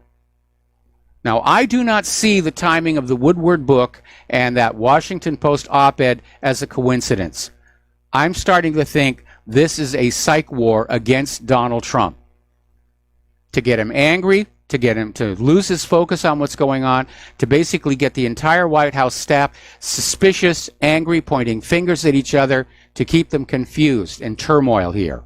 Now, Trump is urging the New York Times to reveal its White House resistance insider, and basically hinted that it might actually be phony, which is what I think there's a good case for that. So Trump came on out and saying, you know, that this anonymous person is gutless, and if they actually do exist, the New York Times must, for national security purposes, turn him or her over to the government at once. Now, of course, the New York Times will say, well, we have to protect our sources, First Amendment, blah, blah, blah, blah, blah. But everybody's speculating about what's going on, and that may be the goal of the psych op, is to get us all wondering, who are these anonymous sources, so we're not paying attention elsewhere. So we have to be very careful. So, story coming out of the Political Insider, where they're out there saying, what do we know about the anonymous anti-Trump op-ed writer? And there really wasn't much within the op-ed that was going to give it away, except the word lodestone, which apparently is a word that Mike Pence likes to use a lot, but then so do I. He's already denied he wrote it. In fact, pretty much everybody in the White House is saying, no, they didn't write it. Of course, they'd be foolish to admit it if they did. They'd be shown the door. But again, I'm starting to have a suspicion that the New York Times just made this up out of thin air to sow suspicion and distrust within the White House staff.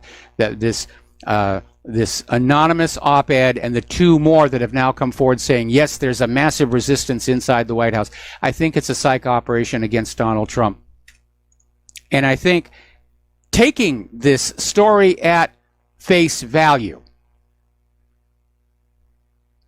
Trump is fully justified in just cleaning out the White House staff of everybody that he's not sure he can 100% trust. Just get them out. They're not under contract. They don't have a union. Trump has the authority to fire them at his discretion. And yes, everybody's going to say, oh, bad Trump, he's being paranoid. But no, look what's happening at the New York Times. Look what's happening with Woodward's. He's under constant attack. If he's not paranoid by now, he's got every reason to be. So as I said before, Mike Pence has already gone on record saying that no, he didn't write the resistance op-ed. But again, apparently over at Axios, 2 more anonymous White House officials confirmed they're sabotaging Trump. It's time to put on those brass knuckles there. Those presidential brass knuckles. Now, another story coming on out. This is from Roger Stone.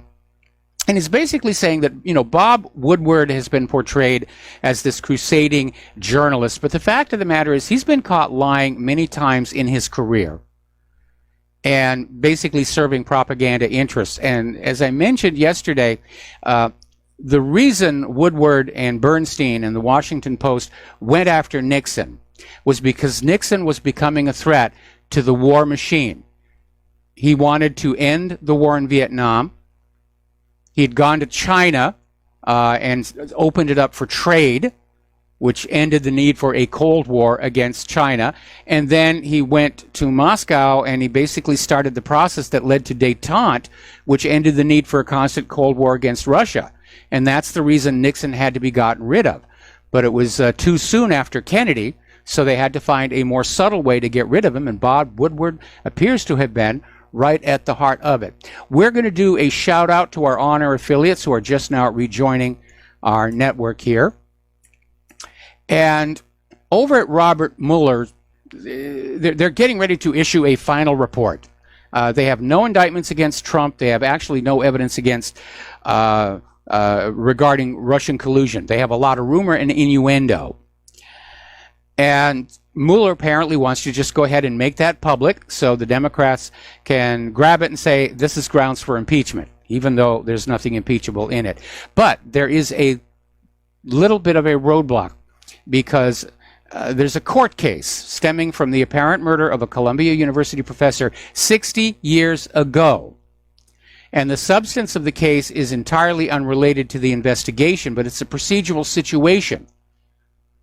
Because the Washington Appeals Court is set to hear this case next month. If it sides with the Justice Department and rules that judges don't have the freedom to release grand jury information that is usually kept secret, then it throws a monkey wrench into any plans Mueller has to issue this report.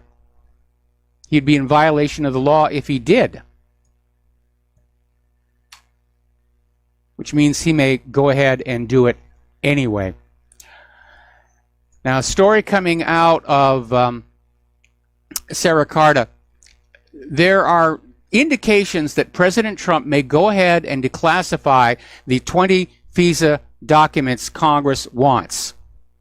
Now, they already got these redacted ones that were full of all kinds of black marks here, and the Department of Justice has been stonewalling releasing the unredacted documents, saying that it's going to reveal explosive information about the FBI's handling of the Trump-Russia investigation, meaning it's going to be an embarrassment to the agency. And you remember the first commandment of J. Edgar Hoover, never embarrass the agency. But it looks like Trump may resist that pressure from the Department of Justice and may declassify those documents. And it will be interesting to see what is in those as well here. Okay. Now, Judicial Watch, they're still doing good work. And by the way, if Trump decides to clean out the government and bring some people in from outside, Larry Klayman, I would love to see Larry Klayman as the Attorney General or a special investigator, special prosecutor. Boy, would he go after them. Anyway, Judicial Watch has sued the Justice Department for all communications between Bruce Orr, Nellie Orr, Christopher Steele, and Fusion GPS. Why is Judicial Watch having to sue the Department of Justice? Because the Department of Justice refuses to honor a Freedom of Information Act request. Now, these documents are all public records. They're the property of the American people. They are not classified military secrets. The Department of Justice has no legal justification to withhold them. They just are trying to exhaust Judicial Watch, to run out the clock, to bankrupt them with all the lawyer fees here. Now, Abby Martin has stepped on out to talk about this campaign of censorship and intimidation against the independent media, saying that basically corporate media is trying to curate our reality. I love that expression. They want to curate the reality. This is what we think you should think reality is. And that, of course, is what corporate media has been doing, for a very, very long time, going all the way back to when the Hearst newspapers sold us the Spanish-American War. But in the age of the internet and the independent media, they can't do that anymore. And they're just now realizing that, so they're going on the warpath. They're going on the assault here. And they shut down Telesur, which is where Abby Martin had been broadcasting, but she still has contacts at Russia Today. The government wants to go back to a world in which you believe the world is what they tell you it is. And no matter how many times they are caught lying to you, you will go on believing them no matter what, because you're a loyal, patriotic American. And loyal, patriotic Americans never think. They never use their brains. They just believe as they're told to believe here. As you know, the chief executives of the social media have been testifying before Congress. And apparently Google's senior executive didn't even bother showing up. But Twitter chief executive Jack Dorsey told U.S. lawmakers the company's algorithms have not always been impartial. He said the platform unfairly reduced the visibility of 600,000 accounts, including some members of Congress. But he was unable to say whether they were Republican or Democrat or both. Now, several Republicans, including Trump, have accused Twitter of bias, which the company denies. And Dorsey was saying Twitter does not use political ideology to make any decisions. However, he says the company does make occasional mistakes. See, we're not really biased. It was just an honest error here. And let's see. Twitter, I think, has just banned InfoWars and Alex Jones. And I'm sure it's just a simple error. Yeah, Twitter bans Alex Jones and InfoWars. But there's no political bias. It's a mistake. They 3 strikes and he's out here. Now, Freedom Watch, this is Larry Klayman's outfit. After he left Judicial Watch and he moved down to Florida and he started a new organization, Freedom Watch, he has filed a class action lawsuit against Google, Facebook, Twitter, and Apple for conspiring to limit advocacy by conservatives and those who support President Donald Trump. Now, the lawsuit's been filed in the District of Columbia as of yesterday, and it named the 4 internet giants as defendants and charged them with violating Section 1 and 2 of the Sherman Antitrust Act, the First Amendment, and Washington, D.C.'s discrimination law. And Freedom Watch is also accusing the internet entities of working with corporate media, including CNN and MSNBC, the New York Times, and the Washington Post, to intentionally suppress politically conservative content in order to take down Trump and his administration. Now, that is actually a soft coup d'etat in progress, is what they're trying to do. And if they fail, there'll be a hard coup d'etat. But Facebook is paying a price for this. A recent poll has found 44% of Americans between the ages of 18 and 27 have deleted the Facebook application. This is coming from Pew Research Center. And apparently 54% of Facebook users, ages 18 and older, have adjusted their privacy settings. So I got emails from people saying, why isn't YouTube and Twitter and Facebook banning you? Because I don't use them. I stopped using them first of the year. I'm probably not big enough to be an annoyance anyway. All right. Remember the Pentagon Papers? That whistleblower, Daniel Ellsberg, is saying that Julian Assange cannot be prosecuted under the Espionage Act because he is a journalist. Well, he's not exactly accurate. If Assange committed an act of espionage, being a journalist would not protect him. And there are a lot of espionage assets who are covered as journalists. That's a very, very common thing. But here is the way the law works. There is no journalism exception under Title 18. Assange's best defense is that he himself did not steal or copy the information. It was provided to him unsolicited and he merely made it public. Now, that is the law that protects news organizations from accusations of espionage when they come into possession of classified information. As long as Assange did not ask an individual to provide these files, technically he's in the clear. However, that may not be enough to deter a government that is currently openly flouting the law in order to get their enemies. See, that's a very, very thin line. And to all of my fellow people working in the independent media, you need to keep that in mind. If somebody sends you classified information, you decide what you want to do with it. Legally, technically, you're in the clear. But if you ask them to provide more, or even if they say, do you want more, and you say yes, then you are in a world of hurt. So just sort of keep that in mind. Okay, let's talk about the economy here. Over at the U.S. Mint, they have stopped the sales of Silver Eagle coins. And they've already informed some of their larger authorized dealers they're sold out. And they're only going to fill their current orders until further notice. Now, according to U.S. law 31 U.S.C. 5112E, the Mint must make silver coins available in sufficient quantities to meet demand no matter what the cost. What seems to be going on here is, first of all, people are getting into metals, which is a very smart thing to be doing. And two, the Mint may actually be out of silver. And if they start trying to buy a lot of silver, that's going to trip the prices up. That is going to trigger another buying frenzy. So they're just going to say, no, no more. We're not going to do that here.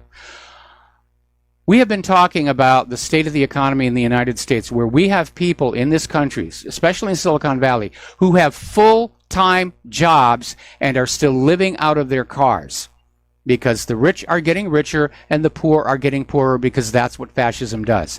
Over in Great Britain, thousands of nurses have been forced to rely on food banks in the last year because they're not making enough money to eat. They're paying their rent, they're paying the bills, they've got nothing left over, they have to go to the food banks. And we're not talking unskilled workers here. We're talking trained nurses. Apparently 9% of the nurses surveyed admitted to having collected free food. 38% said they struggle to buy food. And over half said they had less than 500 pounds to fall back on if a personal crisis were to strike. It's all over the world. The money is all up at the top. It's all being spent on war. And you know the real problem with the spending on the war? The money, you might as well throw it into a fire. You make something a weapon, it blows up, it blows something else up. The money is gone, the material is gone. There's nothing left.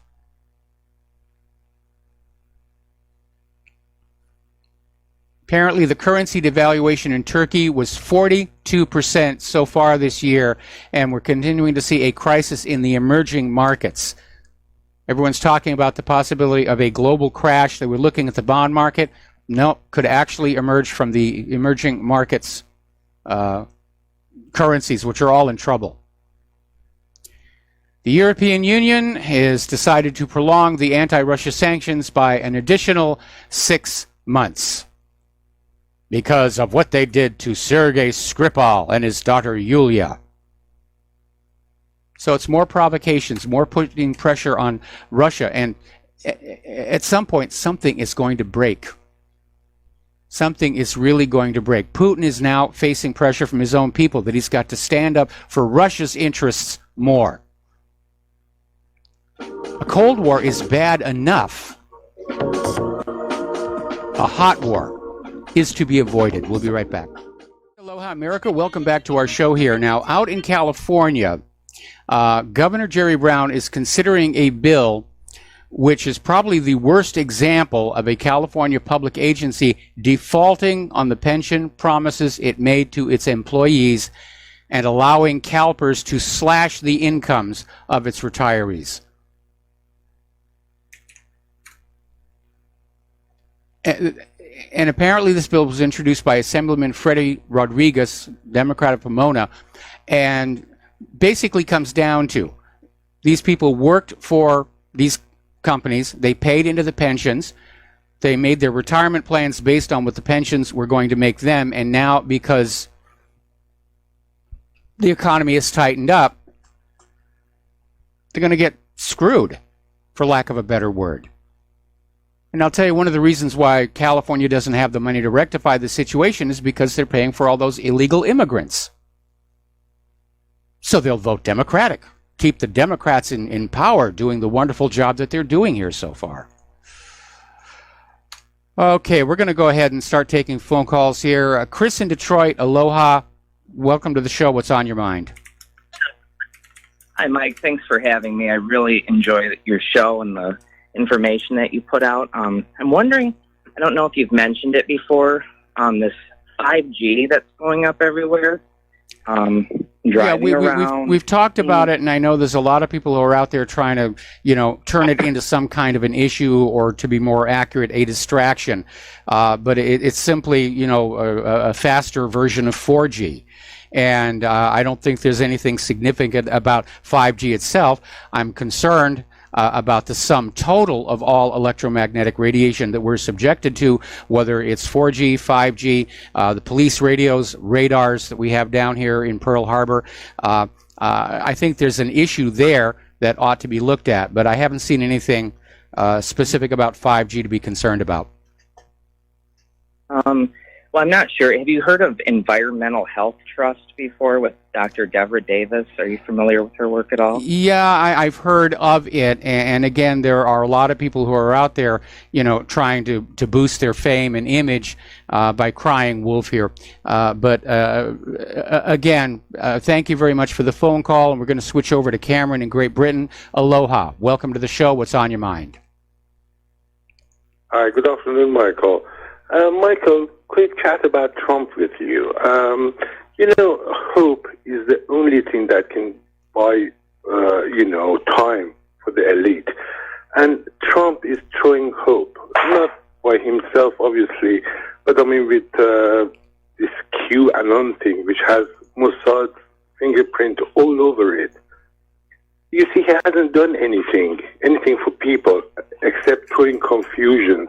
I personally have really lost interest in American politics, because the more confusion they throw in, the clearer everything becomes.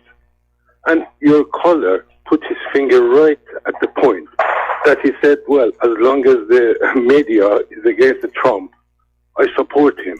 And that's exactly the point. They do that. This is a Punch and Judy show.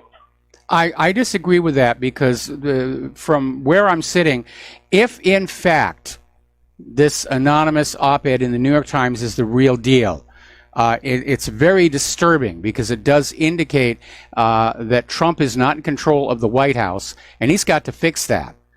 Because if the White House is dysfunctional, then the deep state is going to win. But again, I need to stress the possibility that, coupled with the timing of Woodward's book, that this is a psych op against Donald Trump and the White House staff, to get them all riled up, to get them pointing fingers at each other, to get Donald Trump furious, which apparently he is. He's got a temper, and to basically break his focus about the things that he's supposed to be doing, which is running the nation. But frankly, taking these now 3 anonymous insiders who claim to be part of the White House resistance at face value, I think Trump is justified in starting to scrape out a lot of people from that staff and replace them. But what's the likelihood of him doing that, Michael? He's been in there for over a year and 8 months now, and nothing has happened. He hasn't actually, he was supposed to be clearing the swamp, but the swamp is dirtier than ever before. Yeah, the swamp, unfortunately, the swamp is winning. There's no question the swamp is winning. The only positive aspect about that is the American people now see that there is, in fact, a swamp. It's no longer considered fringe conspiracy theory.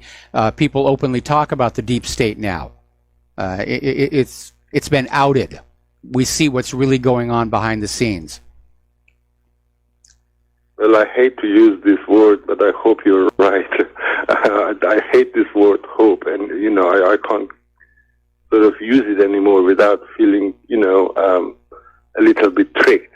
Well, I hope you're right. I generally avoid the word hope, especially since Obama's campaign exploited it so shamelessly here. Again, I'm as disappointed in the Trump administration as anybody, but he is the president, and I'm appalled at the machinations being used to try and get rid of him. Anyway, Cameron, we're going to let you go. We got to take a break for commercials, and we'll be right back. And aloha, America. Welcome back to our show. And we got a bunch of callers waiting on the line, but I really have got some news stories I need to get out first before we run out of time. First of all, according to Western Journalism Center, apparently there is now a $50,000 reward for the identity of the person who claimed to be a high-ranking member of Trump's administration who wrote that anonymous op-ed for the New York Times and claimed they were working to actively protect the country from some of the president's actions. So, $50,000. Wow, $50,000. Oh, man, if I knew the identity, I'd go for that. $50,000, I could overhaul this studio. And then some here.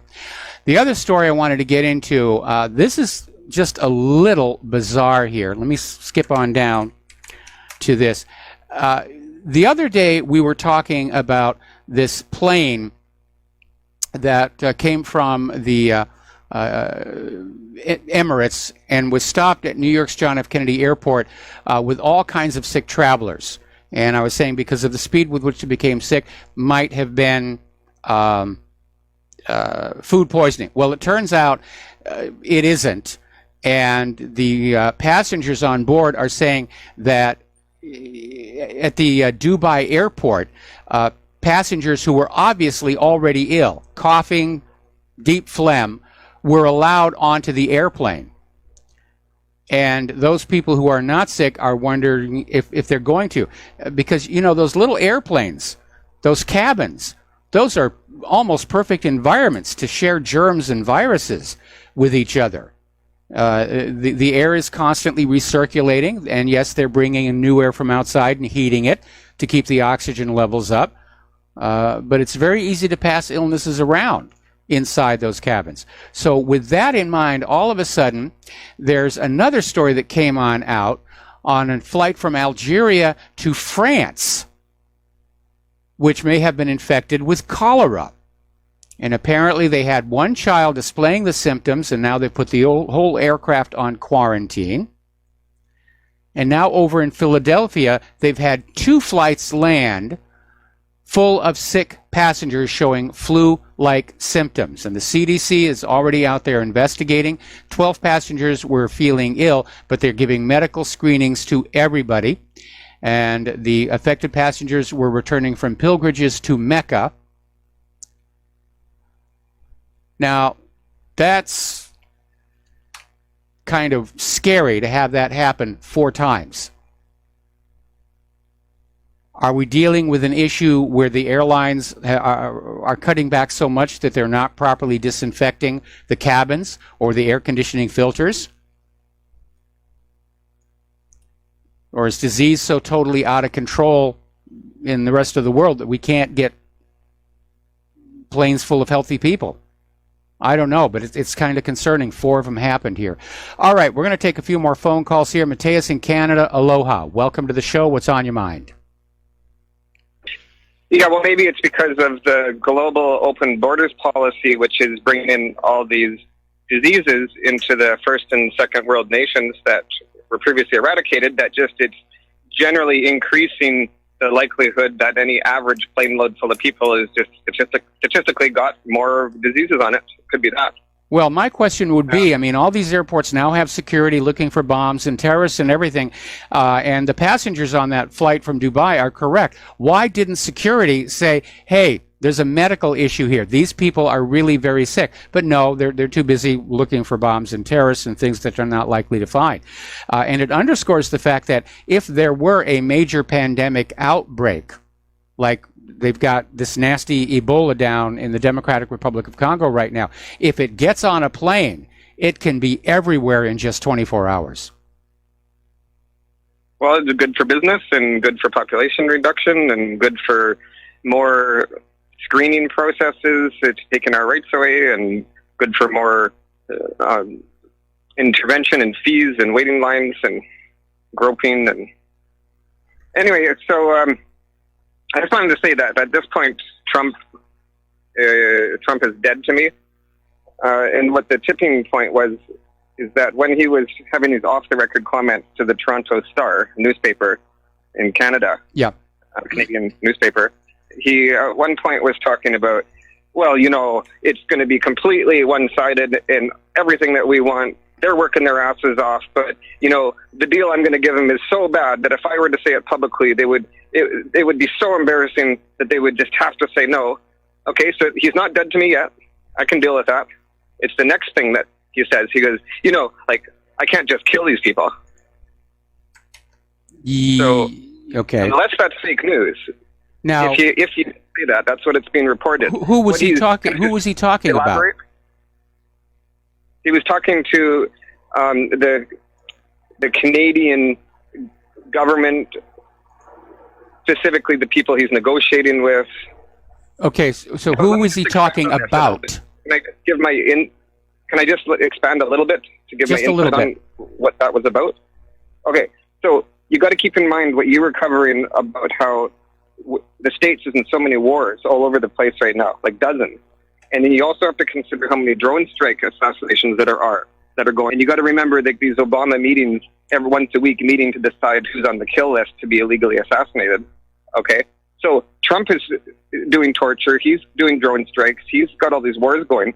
Part of the job right now is just murdering and killing people all over the world that you don't like.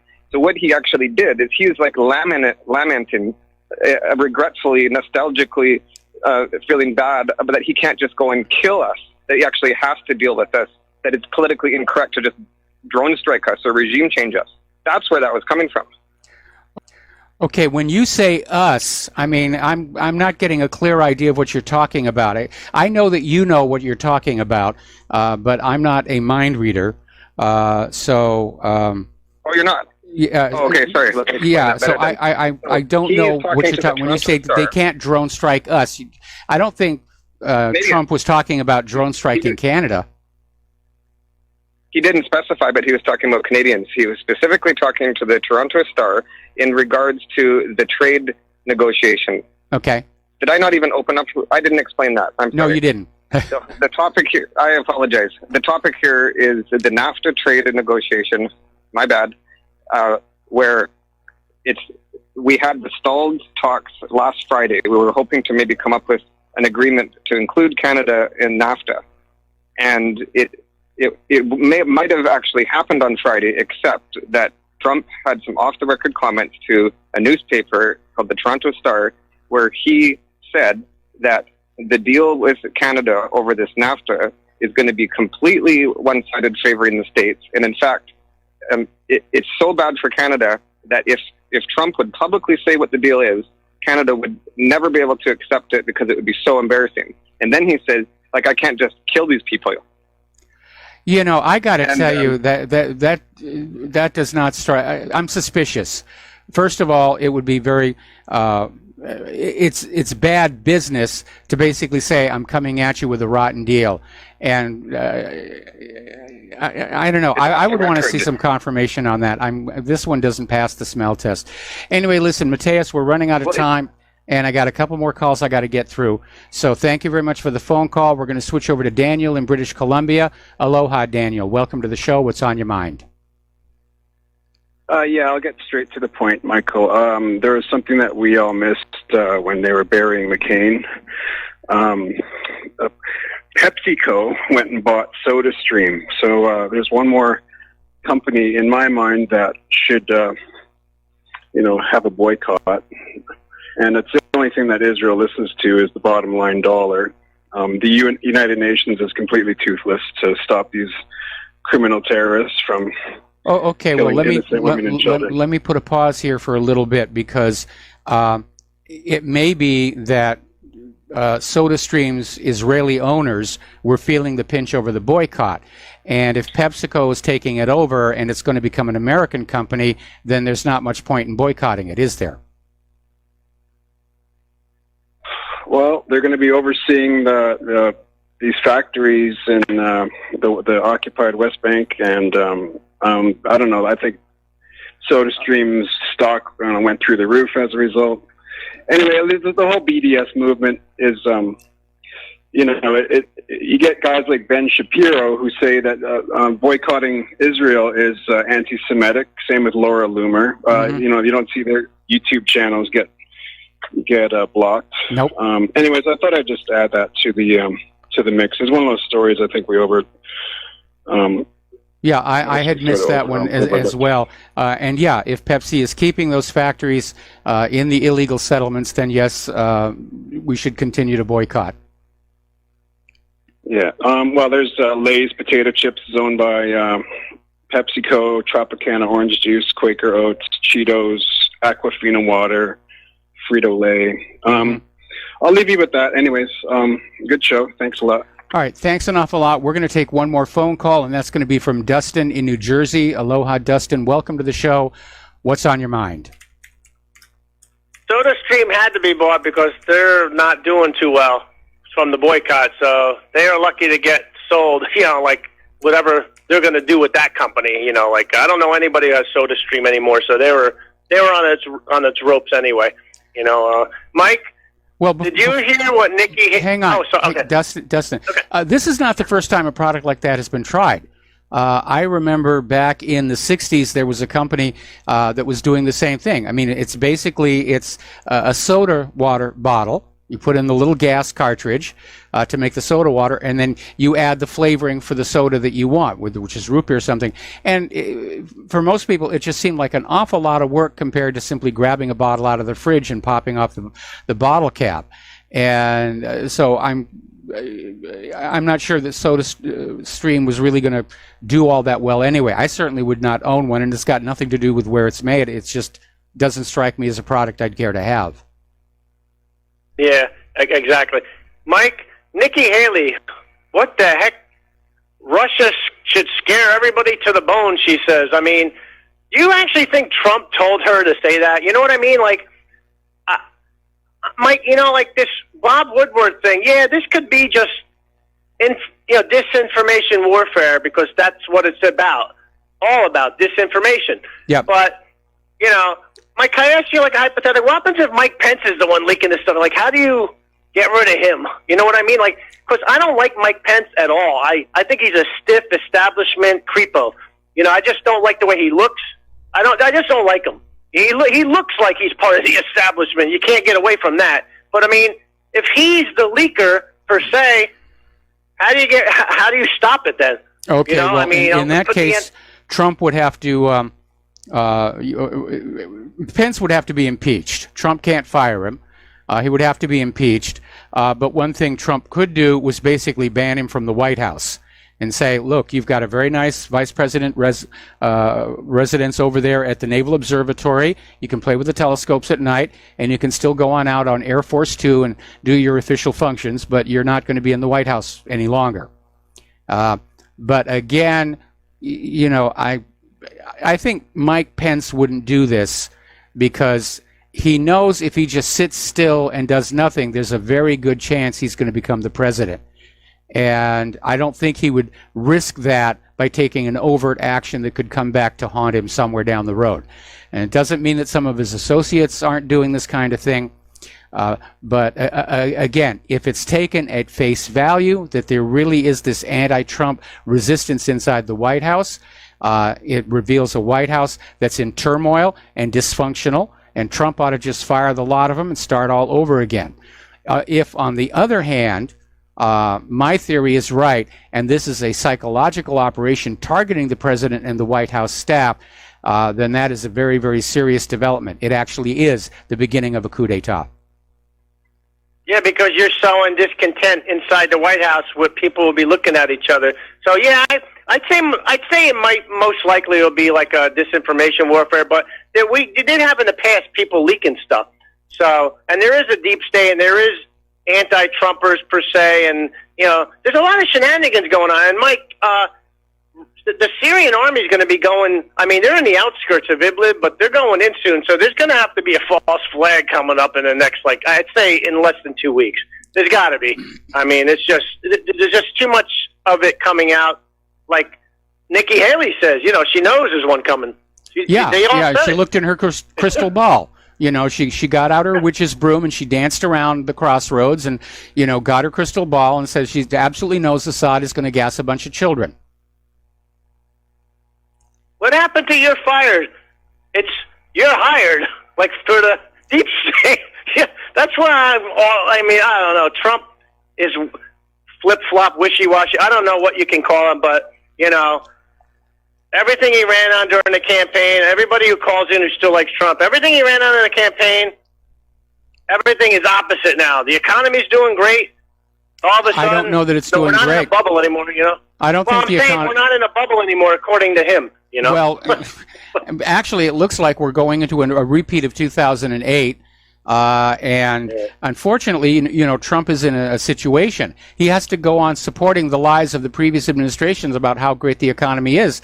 Because if he'd gone to the White House and told the American people the truth about how bad the economy is, the Democrats would scream, "Oh my goodness, Trump has destroyed the economy. We left it in really good shape, you know, with Barack Obama here, and Trump has just utterly destroyed the economy. Bad Trump, no cookie." And Mike, one more thing before I let you go to finish your end of the show. In America, the intelligence agencies run the country, not the president. In Russia, the president runs the country, not the intelligence agencies. Now, who would have thought? You know, everything's been flipped around, Mike. You know, that's scary. I don't think it's that clear cut. I don't think it's that clear cut. I think what's going on here is that the U.S. government is badly factionalized and everybody is fighting for more control. The intelligence agencies, obviously Trump and his White House, the money people, the military-industrial complex, the medical-industrial complex, they're all trying to enlarge their influence and power to steer the money their way. And again, it's another symptom that we saw in the lead up to the collapse of the former Soviet Union.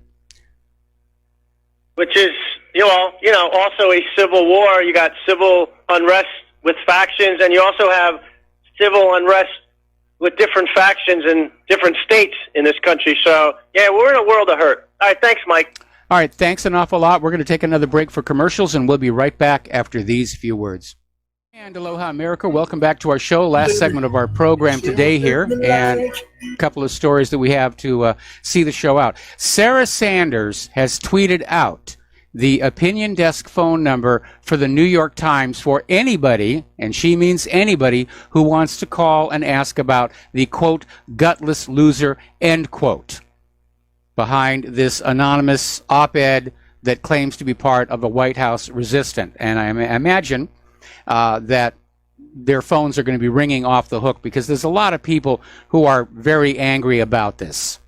And again, I think this is a psyop against the White House and Donald Trump. I don't think it's real. I think it's more New York Times just making up stuff here, working together with Bob Woodward to just try and rattle the president, keep him angry, keep him off focus, keep him off balance, while they close in for the kill with the Mueller investigation. Interestingly enough, Bono has this non-governmental organization called One. And they're now putting out the idea that African migrants are needed in Europe because the African migrants are full of youthful energy, and they're going to be needed to replace senile, aging Europeans. So they're fully on board with this open borders, bring in the refugees thing. I have another idea. How about we replace the senile, aging Europeans with young, energetic Europeans? That's the way it's normally supposed to work. What's wrong with that? Why is that not an acceptable solution? So, little thing out there. Nike is in big trouble over this Kaepernick partnership. They went ahead and doubled down with billboards and a TV commercial today. And their favorability poll numbers have crashed 34%. Trump is out there on the warpath saying Nike is feeling the anger and starting to feel the boycotts because they're disrespecting the flag. And it shows what happens when corporations decide they're going to be political. They've lost a huge amount of their value on the stock market. Their investors are getting very, very nervous.